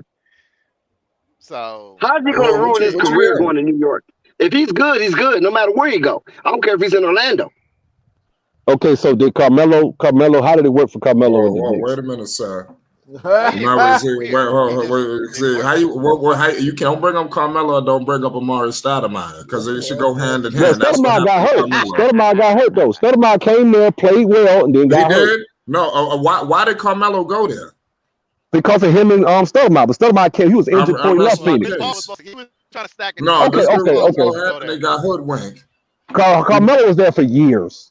I'm just telling you. First of all, the New York Knicks is a toxic organization. Period. Yes. If they were a well-ran organization, like a Golden State, I'm not gonna disagree that. what's that guy? Nobody The can general disagree with manager. that one. That's what I'm saying. So it's a Nobody can toxic disagree with that environment. one. Yeah, it's a toxic. James Nolan, whatever his name. It's a toxic environment. Now, am I saying that it's just because it's New York? No. But you fuck around and go to New York and do one thing wrong, it could be career ending. Like They blew all their draft picks for crying out loud. Come on, man. what's the butt fumble? What's his name? Sanchez from USC. That was it for his ass. But That was my brother, the small market guru. Let me also share with you about New York. Carmelo made a drastic mistake getting in the way of Linsanity also. So don't forget that. And then that labeled him as being a selfish, self-centered, egotistical, maniacal maniac. What the hell did he do? Come on, what the hell? I ain't never heard nobody say that, but they did. He did look similar. I ain't never heard him say maniacal maniac, but I did say. But you know it's crazy that we say that because at the year after the year after Lynn left and he got that big poison pill contract up there in Houston, the New York Knicks was the second best seed in the East at this time. Divisions meant something. They won the Atlantic Division. Nowadays, divisions. No, they won. Yeah, they won 50 games. That was the year after Linsanity and Carmelo Anthony. I believe he stole unanimous. He stole LeBron James' unanimous situation for the MVP because he would have been the first ever unanimous MVP, but Carmelo Anthony stole a vote from him. See, we forget. Listen, hold on. Let me say this. Carmelo Anthony was the MVP of the year that year, but the Miami won like 30-something games. I forgot what the hell they won. They won 26. I forgot what the hell it was. About 20, I think it was 27 games in a row. That's how they stole the MVP from Carmelo. Carmelo should have been the MVP of the league that year. He was the best player in the world that year, period. Okay, so I agree with you. I actually agree with you. I have no problem with that. That actually bolsters the case. Got no problem because I remember. Hold on, but that actually bolsters the case of them people forgetting. It's New York, man. It's the Mecca. Listen. New York is the Mecca of basketball. They deserve. And they did all of that without with Amari or the $100 million on the books. Couldn't even really get much to upgrade that roster. People forget about that shit. $100 million. That's like a supermax back then. And listen, injuries happen. That's the name of the game. So when injuries happen, when injuries happen, and your ass don't win, which happens, it's happening everywhere. Everybody's getting injured. They was not able to. They gonna destroy your ass in New York. Novak and you got to give up 2 first-round picks for fucking the guy. Bargnani and things of that nature. You don't so let me ask you have the luxury of some of these other teams. So let me ask you something. So you think Zion could have did the shit he did in New Orleans in New York and they Yes. would have destroyed his ass. They would not have Shit, destroyed him. Amari did it. Exactly. And he was out the league. And not only that, Derrick Rose did it. What do you mean? Derrick Rose has had an absence of lead unexplainable. Come on now. But Derrick Rose, nobody's looking at the Knicks to do nothing now, so it's not a big deal. Plus, he's on the downside of his career. Nobody's looking at Derrick Rose like his prime Derrick Rose. I'm But just New York is New York, right? Yeah. Go. Let him go to New York, and if they don't win a championship or something, they're gonna destroy his ass. That's what's Listen, about. if Zion go to New York, honestly, if he go, I'm not saying he is, but if Zion goes to New York, I'm telling you, it's gonna be a media frenzy for that young man. He might not be able to handle it, all the good graciousness that's gonna be offered to him. He probably won't have to pay for nothing in his life for the duration of his contract.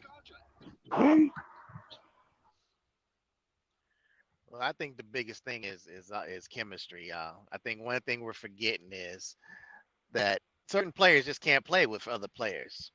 Amari Stoudemire is a pick and roll player. He ate his best with Nash and in the D'Antoni system.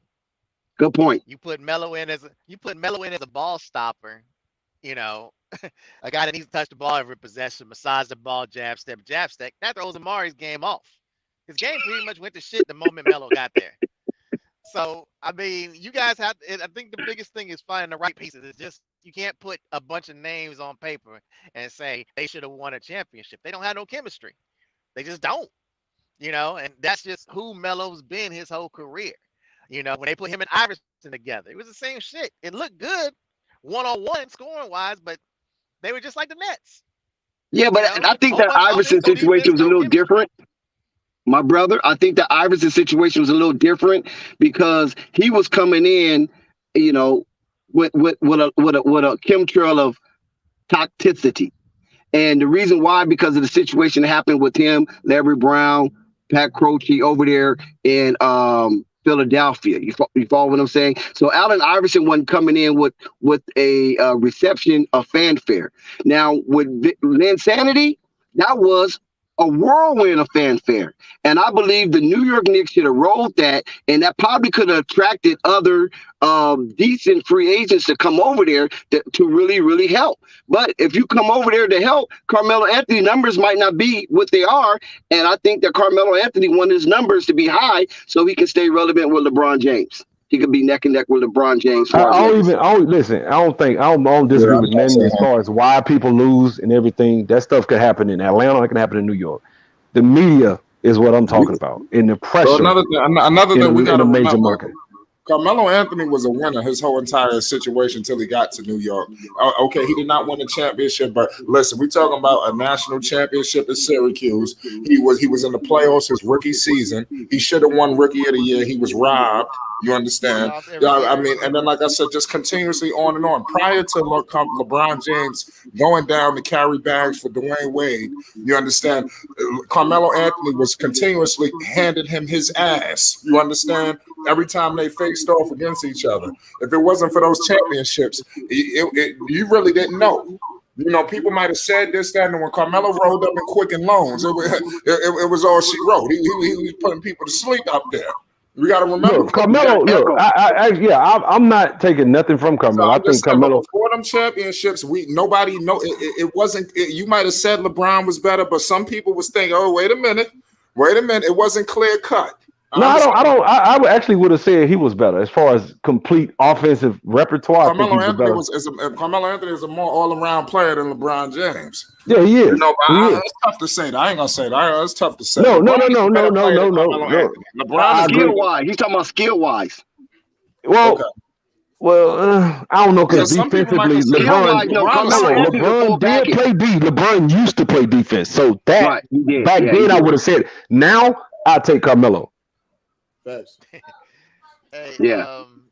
But let me say this though. I'm just saying the pressure in these major media markets. That's all I'm saying. It's just the pressure in these markets is different because it's like people like Stephen A. Smith. Stephen A. Smith, if you play in anywhere near New York, he feels like it's his job to destroy your ass if y'all lose. It doesn't matter if you got injuries. It doesn't matter. He was on Carmelo. He was on Stephon. He's just a ringleader. It's a bunch of like people we don't even know about. Mad Dog Russo, all those New York people. it's a different media market.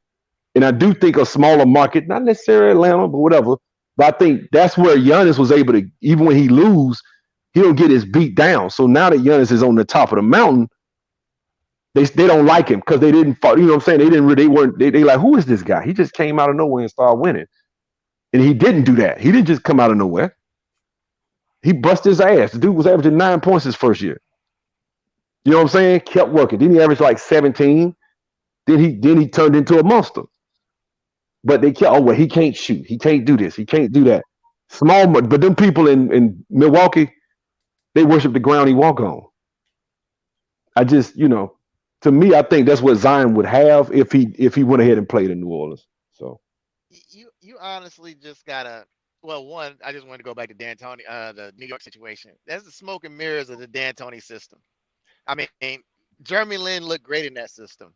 Yep. Jeremy Lin got out of the system, looked like dog shit. Steve Nash looked great in that system. Steve Nash in Dallas was a decent player, but he was nowhere MVP caliber. D'Antoni's system makes people. Did Lin look good in that system? Did he, or did all the scoring options get hurt?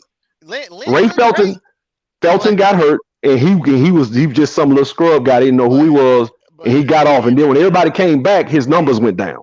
Hey, it's smoke and mirrors, because the moment we get in the playoffs and when the games start mattering, you got to step up and play defense. It's a wrap.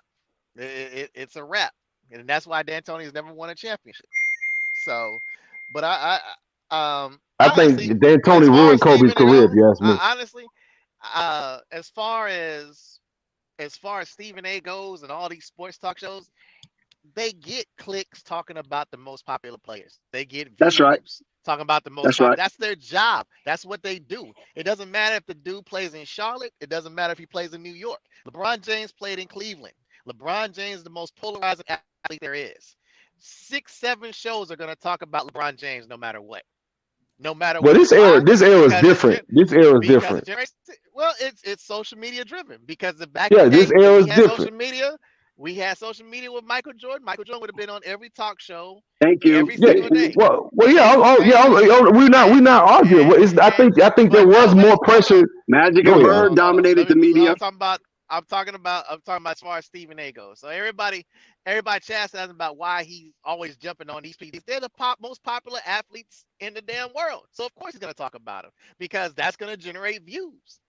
Stephon Marbury, when the Knicks were losing and Stephon Marbury was doing his thing and he was going in on them, I don't think it was like that. But that's just me. Stephon Marbury was a popular athlete. He was popular, but he wasn't like top. He wasn't like top 5. It wasn't like he was an all-star. He was an all-star. Okay, man. Yep. All right. All right. And okay, so you. Well, look, we'll agree to disagree. But let's take the Knicks now. The butt fumble. Come on. No, okay. I'm talking strictly basketball. Okay. I'm talking about the media market. You guys are talking about X's and O's and D'Antoni's system. I'm not talking about none of that. I'm talking about New York as a market. The media market is harsh in New York. Exactly. It is. There's no question about it. But tell me something. LeBron James doesn't play in New York, but how much was he on the TV more than Melo was when he played in New York? Say what? How many times did Skip Bayless and Shannon Sharp talk about Melo when he was in? Hold on. Do we want to compared to LeBron? No, let's break that. No, you cannot. You cannot do that. That's not fair. That's not fair to Melo. Now, let me say this. I'm not making it fair. Hold on, no. The most popular athlete. It's not just. Well, he was the most popular athlete because he hijacked the media. He got friends in the media. He got people that didn't like him, like Nick Wright. All of a sudden, Nick Wright just did a complete 180 and said I'm like, wait a minute. I thought Nick Wright was with KD. What happened? So you can't take a guy who literally has a friend who has agents, an agent friend that calls these people and complains if they make an opinion that he don't like. LeBron got on the phone and went in the DMs of Michelle Beadle complaining with her because she said something when he went to Miami. LeBron is different. He's not like Melo. Melo ain't had nothing to do with that. He just played. Right? Yeah, he tried to. Melo just played ball. Melo just played ball, and so there was no way he was ever going to get that type of discussion because he doesn't have that type of machine behind him like LeBron does. LeBron has a machine behind him. He like Beyonce. But LaMelo was a hot topic though, because you got to remember LaMelo and LeBron, they try to pit as rivals. You follow what I'm saying? They And do that, Dwayne Philly. Wade Yeah. was on the outside of that. But once Dwayne Wade won that championship before all of them, that removed Dwayne Wade from being highly criticized of not coming through. You know, far as giving this team a championship by being the face of that franchise. So Dwayne Wade was removed from that conversation, and it was just a hot topic between LeBron and Carmelo because basically that was the real race for Rookie of the Year, LeBron and Carmelo. So they always going to be on polar opposite of discussions, whether it's positive or negative. If you talk about LeBron on one end, somewhere somebody's going to bring up Carmelo within that same conversation. So he might not get as much as LeBron, but Carmelo got, he got his fair share of media He got attention. scrutinized. He did get scrutinized, no doubt. But the push started to mutate towards Kobe and LeBron. Remember the Nike campaign that ran with the Muppets and stuff? Yes, They ran it a whole season, think they were going to meet in the finals, and they didn't. Yeah. they did. So Right. they do build a narrative, but it always follows the most popular players. So it doesn't matter if you play for the New York. It doesn't matter where you play, really. If you're the most popular player, it's going to follow you. Jordan played in Chicago, So and yeah, Lord knows he well, was on the tube every day. I think you talking about two different dynamics. You just agreed and said that it's harder in New York. That's all I said. So we're not I said it's disagreeing, hard. Yeah, right? it's definitely Now, hard. okay, I'm now just saying. that we removing that. Now I'm saying. the part about them talking about the most popular player 24 hours a day with these debate shows and stuff, with this new genre of debate shows that's only about 15 years old. Yeah, I mean, anybody, you'd be a fool to sit and think that it doesn't affect if if the guy becomes more popular because you talk about him and debate him 24 hours a day. So it makes them more and more popular. So this is why the guy will do a tweet or he'll do something to stay relevant in the media cycle. He'll make Good little point. stuff to try to keep his name. Well, LeBron said this on Twitter, and then they talk about it for 2 days. He out the playoffs. Next year, I'm not missing the playoffs. Nigga, shut the fuck up and go work out. He didn't do that. Right. What he want to be in there. He want the attention because he wants agree to. with that. This guy is the first guy that ever hijacked the media, and because he has, it's put him in these conversations. Because to me, you can't just keep losing and losing and losing and losing, and you better than the guy that lost what, twice? Kobe lost twice in the finals, and everybody's just like, well, he's better. Kobe's not even in the same. And you hear these people make these comments, but these people, it's not fair. This is like me and you. If I got Hoop Jargon arguing for me on TV on a national show, and I'm his homeboy, right? I call Hoop Jargon, hey man, look, I disagree with you. This is why. Da da da da. We arguing. That's why Stephen A. used to always say, before I say anything about LeBron, let me say he's a great humanitarian, he's a great father, because Rich Paul was on his ass every day. But I wouldn't say that LeBron James is the first to hijack the media, but I understand where you're coming from. Well, when I say hijack, I mean like literally, like the stuff that's going on right now, I've never seen ever. Like I think Mike would have had that. He would have exercised that type of control, but Mike wasn't around. Mike just dominated in the media. He had power. Not saying he didn't. Not saying he wasn't an asshole. But I am saying Kobe, the rape case ruined all that. But if it wasn't for that, now Kobe would have had that same type of power. But Yes, LeBron sir, was the I first agree. one to come along and just. Rashad was really this guy. I mean, Yeah, well, yeah, that's his only guy I would say that was. But the Lamar went on a show debating all day. Yeah, Lamar wasn't even debating all day. Like if Ahmad Rashad was on ESPN, what was it? What was it? NBA Inside Stuff.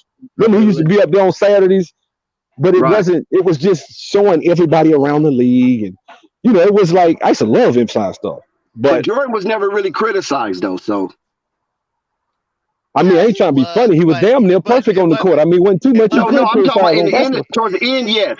But when Jordan was dominating from 91 to 94, then from 96 to 99, you wasn't really hearing much criticism about Jordan because his father died for once, so he was kind of shielded on that. He was dominating in the media market that was the third largest media market, so he was protected with that. He was winning. I ain't gonna lie, bro. Winning. I mean, shit. If you dominate like that, the man did. Well, I mean, he dominated. He caught a little hell because the whole gambling thing and. Yeah, but it was a whisper, brother. Come on now, I'm old enough to remember. It was a whisper. He was Yeah, It was a whisper. it was big, but No, I don't think he caught no the hell. thing about it is He didn't caught I no. don't if think he would so have either, to lost be that honest with you, series, because honestly, his if he would daddy have lost died. that series, no, if he would have lost that series that time he was out gambling and stuff like that, then it Yeah, would blew up. But he the won, Knicks. so Yeah, it kind of just blew away. You know, you go Right. out gambling, then you turn around and you lose the series, then they crash down on you. But you win. I What can they mean, say? Oh, he was out that's gambling. what they You won. said. That's what they. I mean, the man So, was damn near perfect. I mean, the closest thing to Yeah, perfect I've ever seen. honestly. So but that's what Yeah. I'm saying. So when it comes to that, I see why. But with Le- LeBron, we got a whole bunch of Le- losing. It LeBron don't came matter. in at the social media boom, though. So Yeah, LeBron, right. we Yeah, knew about LeBron. We knew a little about LeBron before the nigga could drive a car. You know what I'm saying? We knew about LeBron I early was a from Jump fan. I Street. was actually a So LeBron fan. I so was a LeBron fan, man. that is just him being blessed with talent and being born at the right time. Right. Because And playing at the right time. Yeah, playing at the right time. we've seen athletes go from high school to the NBA. We've seen that before. We've all seen that before. But Exactly. with LeBron, it was different because he had the social media boom, and all of a sudden ESPN is airing high school games. Yeah, I was about You know to what I'm say saying? Like it got that's crazy. like that's what jumped him off. Yeah, Getting it high got school crazy. televised national games. That's how It he was jumped that crazy. over. Wait a minute, man. Yeah. Y'all don't remember Corleone And- Young and and- what's the other guy? And the fact that he exceeded expectations, like he Yeah, blew it out the water. that's There's fair. no question. That's the key. So There you go right there. that That's the key. Not so much the high school games. They anointed him the king, and he basically came through.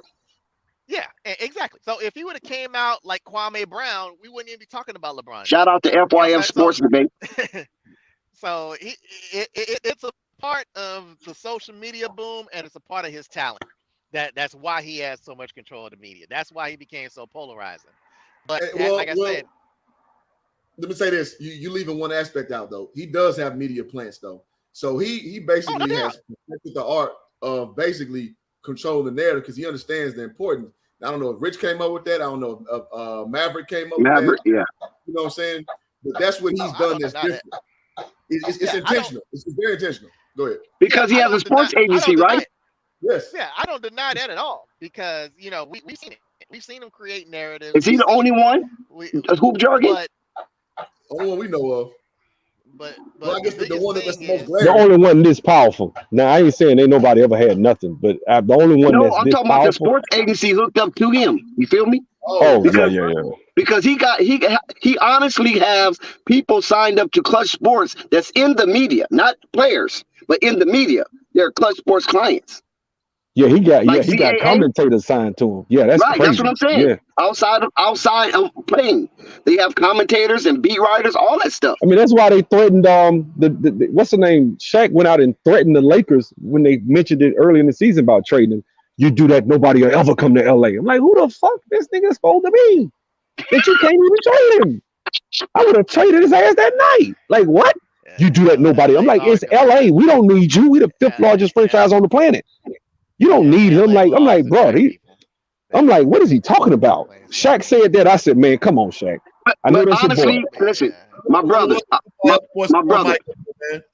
Yeah, my brother, listen, check this out. They would never trade LeBron James, not because of his performance on the court, but LeBron James is a huge purse string. They can use LeBron James' leverage of getting sponsorships and other type of financial gains outside of this play. Who is this? This the brother from Denver, right? Let me ask you a question. No, this is All Access.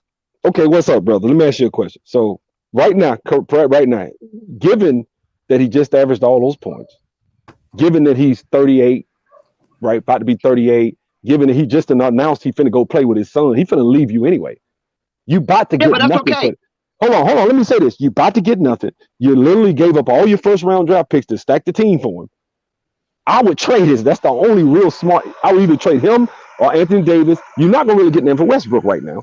So they gotta move one of them to even save their future. If I'm running a franchise, this is a business. We're supposed to be relevant 3-4 years from now when he gone off into the sunset. You can't hold this team like it is. You just can't. No, they got a backup plan. But look, right.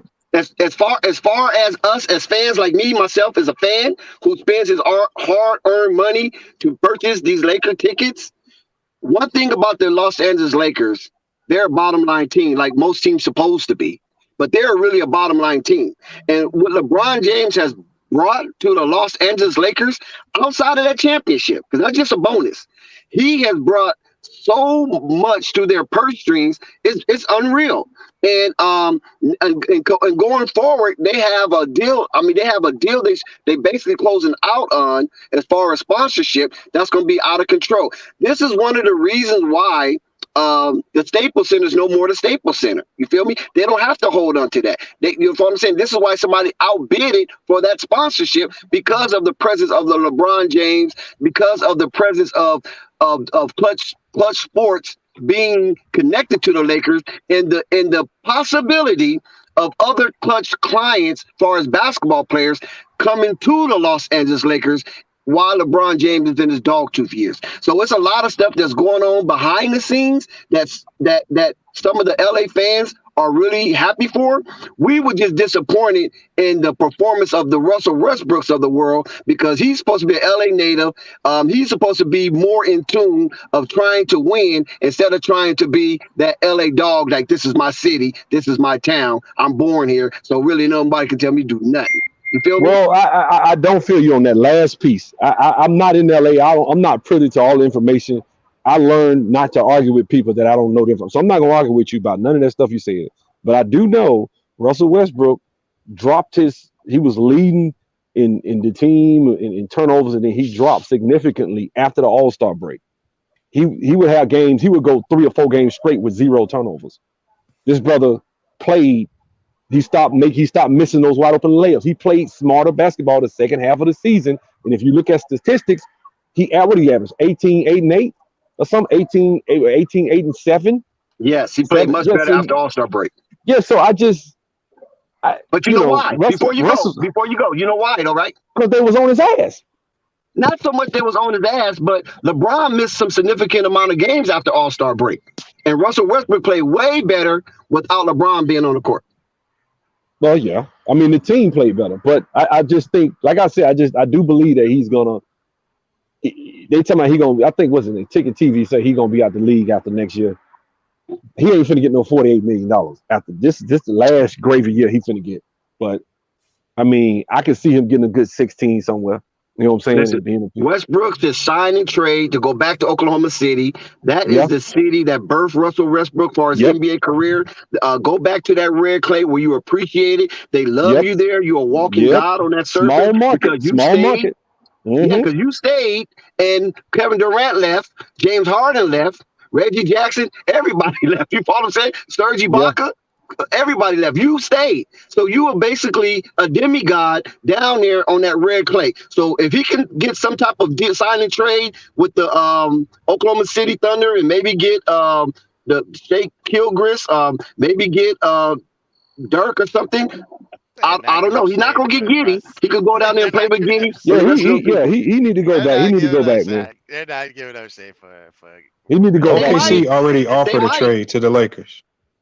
Who did that again? FYF? They already offered a trade to the Lakers. They offered them Derek Favors and salary filler. Yeah. For Russell Westbrook. Man, I'll take that. That's it. That's all he's worth right now. You can't trade Russell Westbrook right now. Absolutely. Well, maybe you could throw something in and give him Malik Monk. Why would you do that? He was balling. Because you getting Shea. You getting that point guard. But Malik Monk was balling. No, you're not getting Shea Gilgeous-Alexander. How the hell are you going to get Shea Gilgeous-Alexander for Russ? Why would they do that? Hey, guys, I'm out. Y'all have a good one. It's time for me to leave. Y'all have a good one, man. I see y'all. That does not benefit OKC at all. To get Russ for 1 year? Okay, but listen. Oh, Shea, right? Just say that Lakers want Shea. That's the main. They don't want Shea. You saying they don't want him? It's impossible for them to get him. He's about to come up with a bag, and they're not. Do you know how much you would have to give up right now to get Shea Gilgeous-Alexander, and you're not getting them for Russ? Yeah. Well, it could be a 3-team trade. Bro, y'all be that Laker jersey be getting into y'all brain cells, messing up the way y'all think. Man, y'all got to stop doing that. Look, hey, I said on a recent video, the days of the Laker finessing teams is over. No more finesse trades. Y'all can't finesse nobody. No more. Y'all don't have the resources to do it. Y'all don't have the young players to trick into anybody taking. is over with. Y'all have Russ. I've already told people Russ will be a Laker next year. I guarantee it. Well, Magic already said that himself, though. Magic said the Yeah, roster probably that won't was change. crazy. Magic burst the bubble. Yeah, he said the roster probably won't change. But yeah, you're right though. FYF, you kind of show us busting my bubble right now, so I ain't got nothing to say to you. No, but I want to ask you. Y'all was talking about the media though. Why don't y'all? Why? Where's the? I understand y'all talking about Rich Paul and them controlling stuff and getting players where they want them to be. But where's the ether for agents like Jeffrey Schwartz and Excel Sports? Because they do the same thing. How you think CJ got over to the Pelicans with Brandon Ingram? That's right. There you go. Jeffrey Schwartz is their agent. He facilitated that whole deal. He got CJ over to the Pelicans. Not the agency per se. The argument was the player. You said what? The reason why we don't have the player influencing through the agency. It wasn't necessarily. You said what? Brandon Ingram did influence that trade. We don't have ether for them because CJ is not on the level of some of these clutch clients, like the Ben Simmons of the world, the Anthony Davis of the world. You follow what I'm saying? Yes, they do. They got more All-Stars than anybody. No, we ain't talking about All-Stars, though. There's a whole bunch of CAA got all the All-Stars, basically. But we ain't talking about that. We're talking about names that's constantly in the media. No, Jeffrey Schwartz has 7 max contracts. Listen, I'm not talking about that aspect. I'm talking about the popularity in the what's another word for it? Hoop jargon that jar you, that trigger you when you hear these names. So you're going to pay really more close attention to, because Bradley Beal's an all-star, but that name is not going to budge you out your seat if it come across the ticker. Like the yes, polarization. Polarization. There you go. Polarization. Yeah, the polarizing stars. Clutch Sports has that. Well, I also think Portland was on the was pretty much blowing that up anyway. So I don't think it's much for him to. It's not much for his agent to say, "Hey, my guy wants to go here. Let's organize a trade here instead of you just." And it's kind of like, okay, thank you for your service. We're not gonna send you to an absolute bum ass team, but we're gonna send you somewhere, decent. Kind of like the Broncos did Von Miller. We didn't just send him to like the Jets.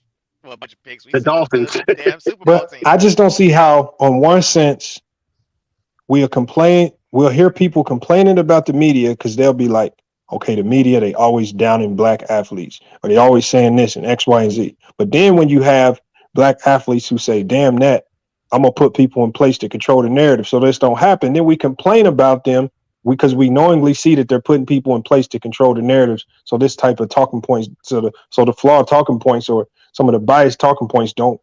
It's just to counter some of the biased talking points, really. But why do we? If we know it happens, there's no need to complain about it. I answer for you because I can speak for how Sub think and how I think.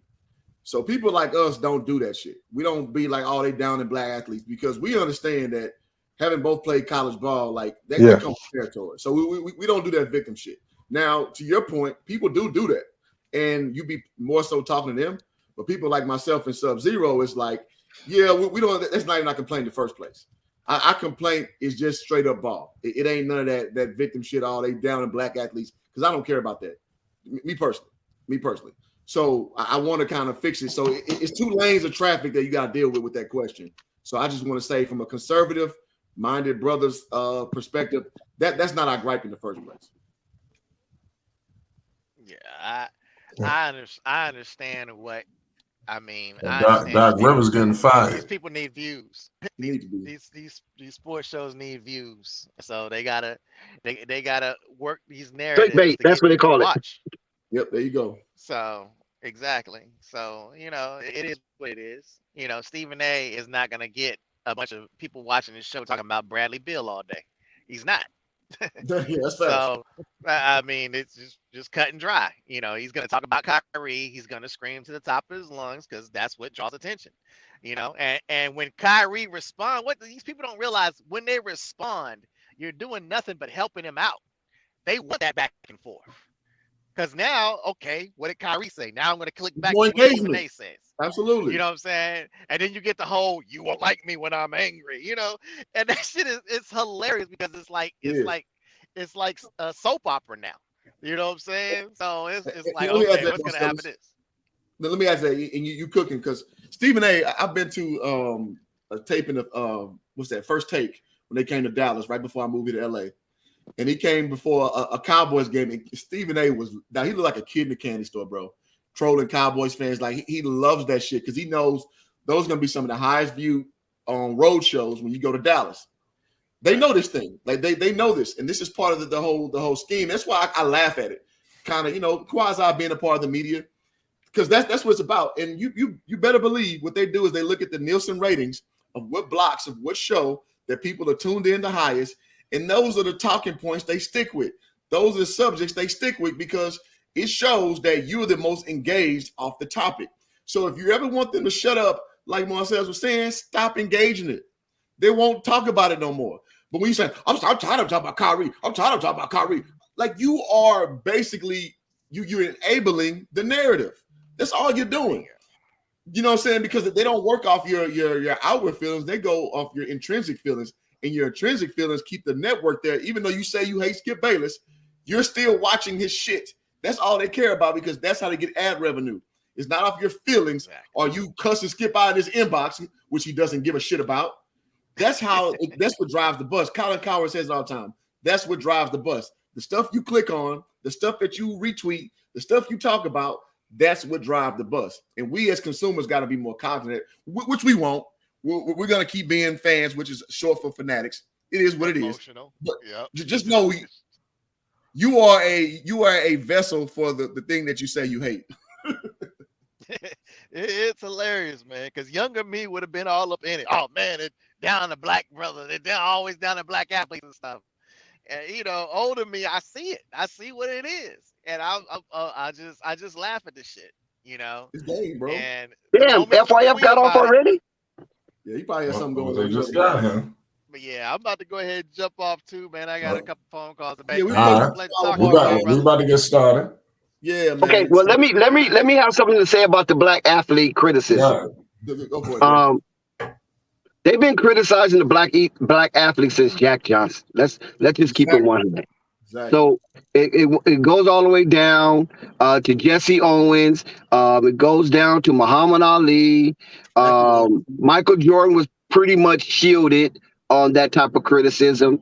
But LeBron got a lot of criticism, but it's kind of balanced because you have some criticize him, then you have some goating him. So it's kind of really balanced. That's why it's a heated debate when you bring up LeBron James' name. But to some point, I do think it's a little over glamorized to criticize the black athlete because it's almost seemed like the criticism is coming from a place of be happy that you here, instead of more so balance, because black athletes do just as much as Latino athletes, just as much as white athletes. I'm talking about American, and just as much as European athletes. Talking about those come overseas. They all basically do the same thing because they're athletes. But what happens is when the black athlete do something with far as American media is almost like the shut up and dribble thing. That's where the concept of really criticizing these athletes. Jim Brown as well. I forgot to mention Jim Brown. Jim Brown as well.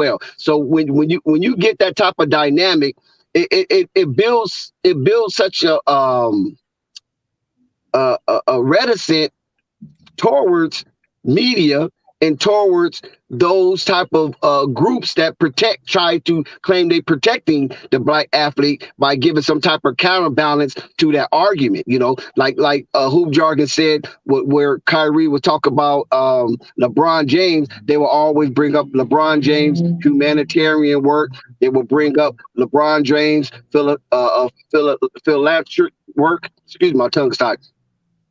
You bring up that type of work and things of that nature, so you won't say, well, I know he's doing good for his people, but still I'm gonna get him on this angle right here. So I just think the black athlete that's being criticized, even though they're making millions of dollars, I think the disparity is a little teetered towards the black athlete than the non-black athlete. And since I've been on the earth, that's what I have noticed. Well, let me say two things to that. First off, that means we need to have our own media. So we can't keep putting the burden of balance on people who don't look like us, because naturally they won't be balanced. That's a natural thing. Because if I'm being honest, if I dictate the media, I'm going to be more partial to brothers that look like me. There you go. Good point. So we got to be honest about that. So they just are going to be more biased to people that look like them because most people are tribal. So you got to understand what's going on. Secondly, when they told him to shut up and dribble, what LeBron James did was he injected himself into a political conversation. So when you inject yourself into a political conversation, he called Donald Trump a bum. And in that sphere, they call people names all the time in the political debate circle. So he got himself into an arena and then tried to act like an innocent fawn, deer in the headlights, when that lady came back with him with that venom, when he should have just got back in her ass. Then he started doing that victim shit. Oh, I'm an athlete. You tell me to shove a dribble. Because that's the first thing she can come at your neck about. So you should have went at her old pasty face and got on her ass too. But no, you act like a little bitch. And then you try to make this narrative spin like some people would be sympathetic for you. Well, you should have just went back at her, because in that debate sphere, politically, that's what everybody does. That's what everybody does in that arena. So you injected yourself there, so deal by the terms. Meaning basically, you can't be a kickboxer and jump in a boxing ring and mad you can't kick no more. You better box, or vice versa. You a kickboxer, you can't go in a kickboxing arena, a boxing arena kicking. You can't do that. Be ready to box. So that's what I would say to that effect of the shut up and dribble thing, is that, like, dog, you shouldn't let nobody marginalize you. You're almost a billionaire. Why does that white woman words even mean anything to you? You got to elevate past that bullshit. No, I don't think it means anything to him per se. It does. But I think it meant more towards the perception of athletes reaching outside the boundaries of their respective sports. That's what he was trying to get back the narrative of. Not just be quiet because I'm an athlete. I'm sorry, cutting you off. So wait a minute. Yeah, go ahead. I think what he was trying to do is usurp that tribal thing, like yeah, y'all, let's get her. That's what he was trying to do. Like when he got called Westbrook, and he started talking about his kid and people, all this shit. That's what you're doing. You're trying to usurp other people's basically their venom to help you out with your case. And that's death threats. Huh? He was talking about he was getting death threats. He looking for sympathy. Yeah, because you trying to use sympathy to you to be your shield, and I think that's horseshit.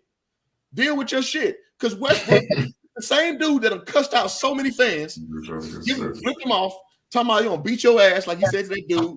Right, this the same dude. Don't act like a hoe now when people come back with that same energy. Yeah, I think Westbrook's a little different, but also with LeBron James, hoop jargon. Remember, they spray painted his house in Britain. You know what I'm saying? And they'll put the racial epithets on there that was very demeaning. So when somebody get on the media and say "shut up and dribble," sometimes that could incite more of that. You follow what I'm saying?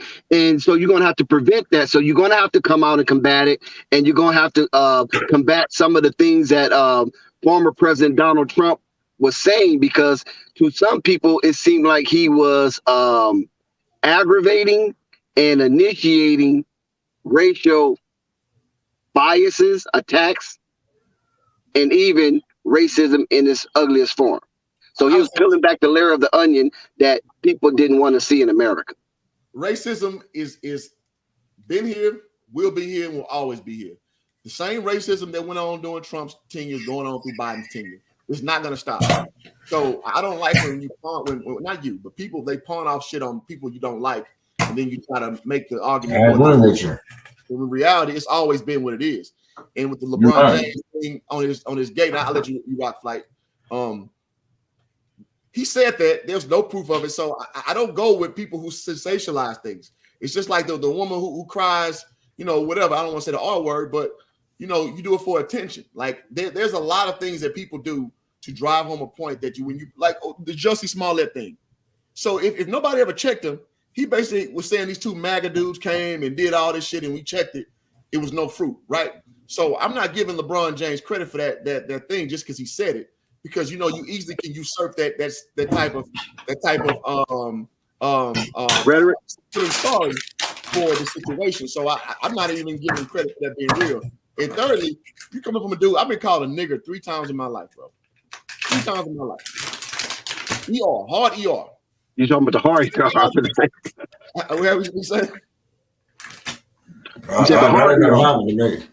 Well, I mean, reality means you better say it. and every Happened to time me. they were far away, right? So the point I'm making is, dog, you can't hold that shit on you forever, man. Because the people who do it, they do it because they feel like that's the way they can cut you down. And when you understand who you are and you're proud of who you are, that bullshit don't move you. Like, that's the weakest thing you can say to try to incense me, because you think that I think low of myself, which I don't. So that bullshit ass thing, because people associate black people with, now I don't want to start preaching, but see, people hold on to this black and slavery dynamic. I don't. Because reality is most white people did not own slaves, bro. They were either indentured servants or broke as hell. Serfs. So, Yeah, those serfs. I'm sorry? Yeah, They were serfs. serfs. Yeah. Yeah, so they do that because they think that they can cut you deep with that. But when you take that off the table, what are you saying? You're saying some bullshit that you had nothing to participate in. You did not benefit from. You're just talking. You're just talking. So now what? And I'm not capping, because when that dude was calling me race, he was calling me a monkey on my stream. When Right. Yeah. I feel that shit, bro. I really do. And so it doesn't affect me when somebody who's a low bottom feeder uses low language to try to bring me down. Like that doesn't affect me, man. And I think when we as a people take on that mentality more, they can't use those little bullshit low level strategies to stymie us, to stagnate us, because it's nothing. It's nothing. It's just like you're a dude, you speaking in front of, women will try to call you gay. But whatever, man. Like that's people in the locker room say that all the time to you, man. Shut your gay ass up. Like Right. That's nothing, dog. Like, you're supposed to be used to hearing that shit. So when women try to do that, like in the space of, again, men speaking affirmatively, that shit shouldn't even touch you at all. Like, oh, I ain't gay. Hey, shut up, man. Come with something better than that. That's weak. I anticipate something like that, because you can't refute my points. So you're gonna go to that homonym. So I think us brothers, we should practice that a little more, especially our more prominent brothers. Because, like, listen, all they got is their words, dog. All they got is their words. They can't stop no billionaire man from being a billionaire. But what they can do is try to get you, in your spirit, and try to hit you with that low level stuff and make you feel less than, when you should just be like stiff on them, like your boy Derrick Henry. Stiff on. I still got my eye on the prize, man. Get out of here, man. That's baby weight shit. So what happened, Flight? What's up? Flight, you was finna say something. What happened? I forgot what, I didn't know what I was about to say. So he was saying something. I got in the mode, dog. You were saying something good. I'm trying to remember. About the N word, being called an N word, or about being a victim instead of a victory. Victory over victim. Called the N word. One time, I ain't gonna lie, I was working at Panda Express. This was a few years ago. I guess I was serving some motherfuckers, and then some. So I ain't gonna lie, she was racist, and this is in Georgia. She was like, now you gonna talk to me after you just served your brothers and this stuff? That's what she told me. She said, I guess that might have been, and it was some real. Let me just be honest. That was the one racist thing I went through, and then it was one time where I was taking the bus. Like, I used to go, like when I moved here, I was traveling back and forth to New York a lot, but I used to take the Chinese bus. But it was just a fast 14 hours. Boom. It was like $120 round trip, easy. So I was just going to New York, and we stopped somewhere in South Carolina, and to get food. I went inside the McDonald's, and it was a guy in there. This motherfucker was just staring at me like he was. I keep 100. This nigga was probably Rock Hill, South Carolina. I know I was in the wrong section. You feel me? This nigga, I ain't gonna front. This nigga was staring at me like I was like, imagine I'm blood and I'm like his worst, like I'm Crip or something. Like he was looking like he wanted that smoke. You feel me? He was looking like that with all the black people. So I started seeing, I said, then it was another dude, I guess he was ordering some food. He was black too. He was just all up in his shit. So I said, this nigga's just racist. I guess he wants you to say something, I was like, I ain't gonna say nothing to this nigga. Like, I'm on another side of town. I was by myself too. I said, I ain't fucking with these niggas out here. I'll keep it 100. I don't know what he was about, bro. And that's what you should do. Like, you don't let a low life make you feel some type of way. You do that, you give them power over you. That's all they got. Because I'm sure they do, bro. The most racist people in the world, like in Mississippi, one of the most brokest states in the union, the most poorest state in the union, because all they got to hold on to is racism, perceived racism. they can't even, you know, they can't even cash in on this racism, right? Right. So once you overstand shit, like it's just like a lion, dog. When a fly get on a lion, dog, he wave his tail at it. He ain't thinking twice about it.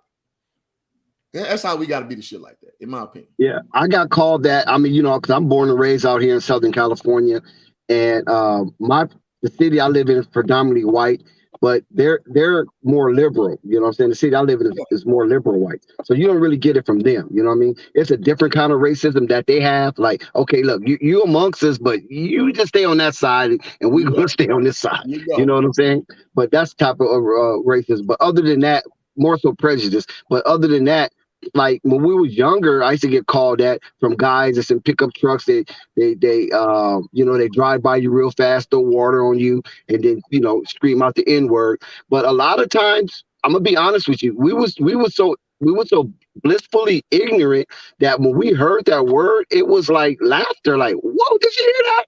They really said that. They actually said the you know, the N-word with the hard R. Are you kidding me? And we'd laugh because we wouldn't have access of getting to them.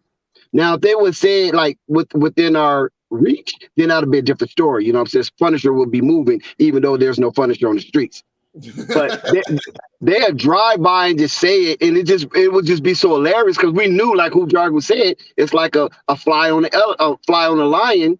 We knew that they couldn't do nothing to us if they stopped. And we knew that they was afraid to stop to tell us in our face. You know what I'm saying? So their drive-by said, we laugh about it. And next 5-10 minutes after that, we forget it. We didn't let it harken our spirit. Like, oh, man, he called us the N-word, man. Dang. And now we don't want to go to the park. We don't want to go swimming. You know, it just harkened down on us. No.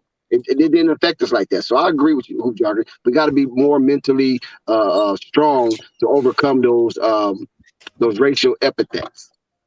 That's all I'm saying, man. It's just if we are who we are, kings and queens, like we like to say, man, you walk with a ruling class mentality, man. You walk in a sense of high self, worth. And so again, think of the average celebrity. You walk around, somebody yells some wild shit to you, some ill shit to you. The average celebrity will laugh you off. Like, okay, that's just your chance to try to touch me with your words. And you got to understand, when you walk in that spirit, it's like, all right, that's all you got. All right, so what else?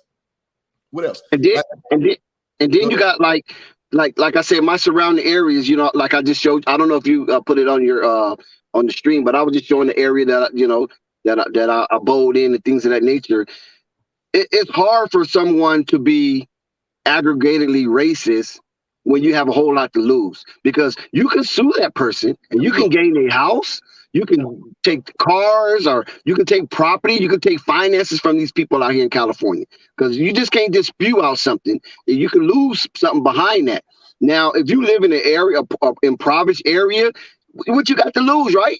You can show all the hate you want to show. What you got to lose? As long as you don't do anything to that person physically, you're not going to jail. And sometimes, even if you do something physically, it depends on what type of judicial system they have within that region. You might get off if you're racist, because the judicial system could be racist.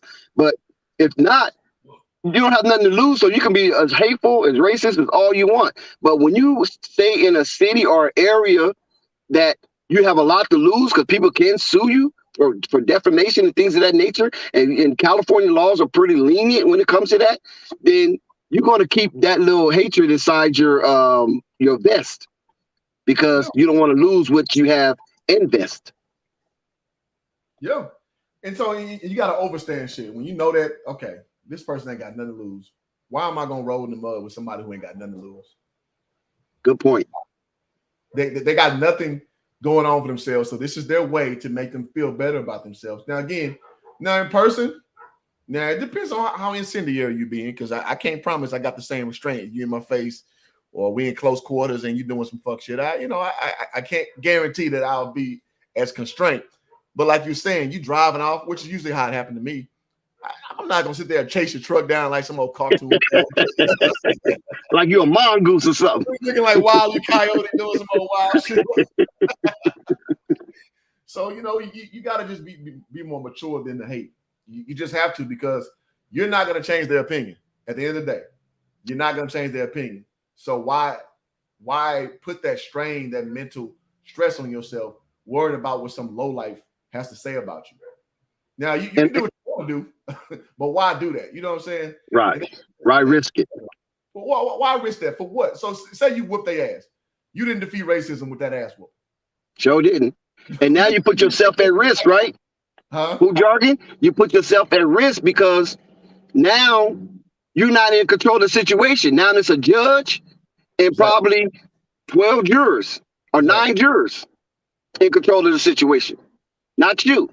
So why put yourself in a situation you can't control? And that's what I learned at an early age. As my mom always used to tell us, always try to control your environment the best way you know how. Don't put yourself in an environment that you can't control, because then when the outcome of it or the results of it, you might not be happy with. Yeah. And you be a fool to think that good old game ain't going to get applied when you go to court. They switch it up on you. Well, I just was minding my business, and he just, for what you be out your mind if you think that they ain't going to switch the game up on you. So just, you got to think, man. You got to be a thinking man. To be a black man, you should be a thinking man, in my opinion. And I agree. Shouldn't bother Yeah, I you. definitely agree. Yeah. You got to be careful. Don't let them get you off your square. Of course, it's always self-defense. You know what I mean? But damn, you got to make sure you 10 times right. So you got to think it 10 times over before you actually react to it. So, yeah, shout out to Hoop Jargon. You know, brother, let me give you that physical salute since I'm on cam. Shout out to your works and everything that you're doing and the things that you're showing us with your platform is deeply appreciated. And like I said before, he's definitely a good guy. I met him in person. We chopped it up, and nothing but good came out of that. So once again, brother, salute. Appreciate that, man. Appreciate y'all hopping on. We got to get up out of here. I'm about to get up out of here. I'm gonna hop on y'all panel too, man. So appreciate y'all. y'all. I'm about to annihilate James Harden. James Harden is coming to the altar. He coming to the altar. Yeah, we bringing Harden to the altar, and we about to put a sermon for that ass. Damn, not the homie. Hey, you know what, Hoop Jargon? Why all my California basketball players are getting annihilated? Listen, DeRozan, right? Now Westbrook. And now James Harden. Can we get a break, Cali? I mean, they killing us, man. Somebody win something. It's Southern Cali in particular. It ain't just I Cali. know, huh? Somebody win something, man. They killing us, man. I gotta absorb it though. Let's go. Yeah. Appreciate y'all. Let's go. All right. Peace. Yeah, man. Peace, y'all. Okay. All right, let's let LeVar and Kendrick Perkins take us home. Thank y'all for tuning in, man. Y'all go follow Flight Sports TV. He's about to go live right now. Thank you, Dex, for being on. Thank you for everybody who joined the panel.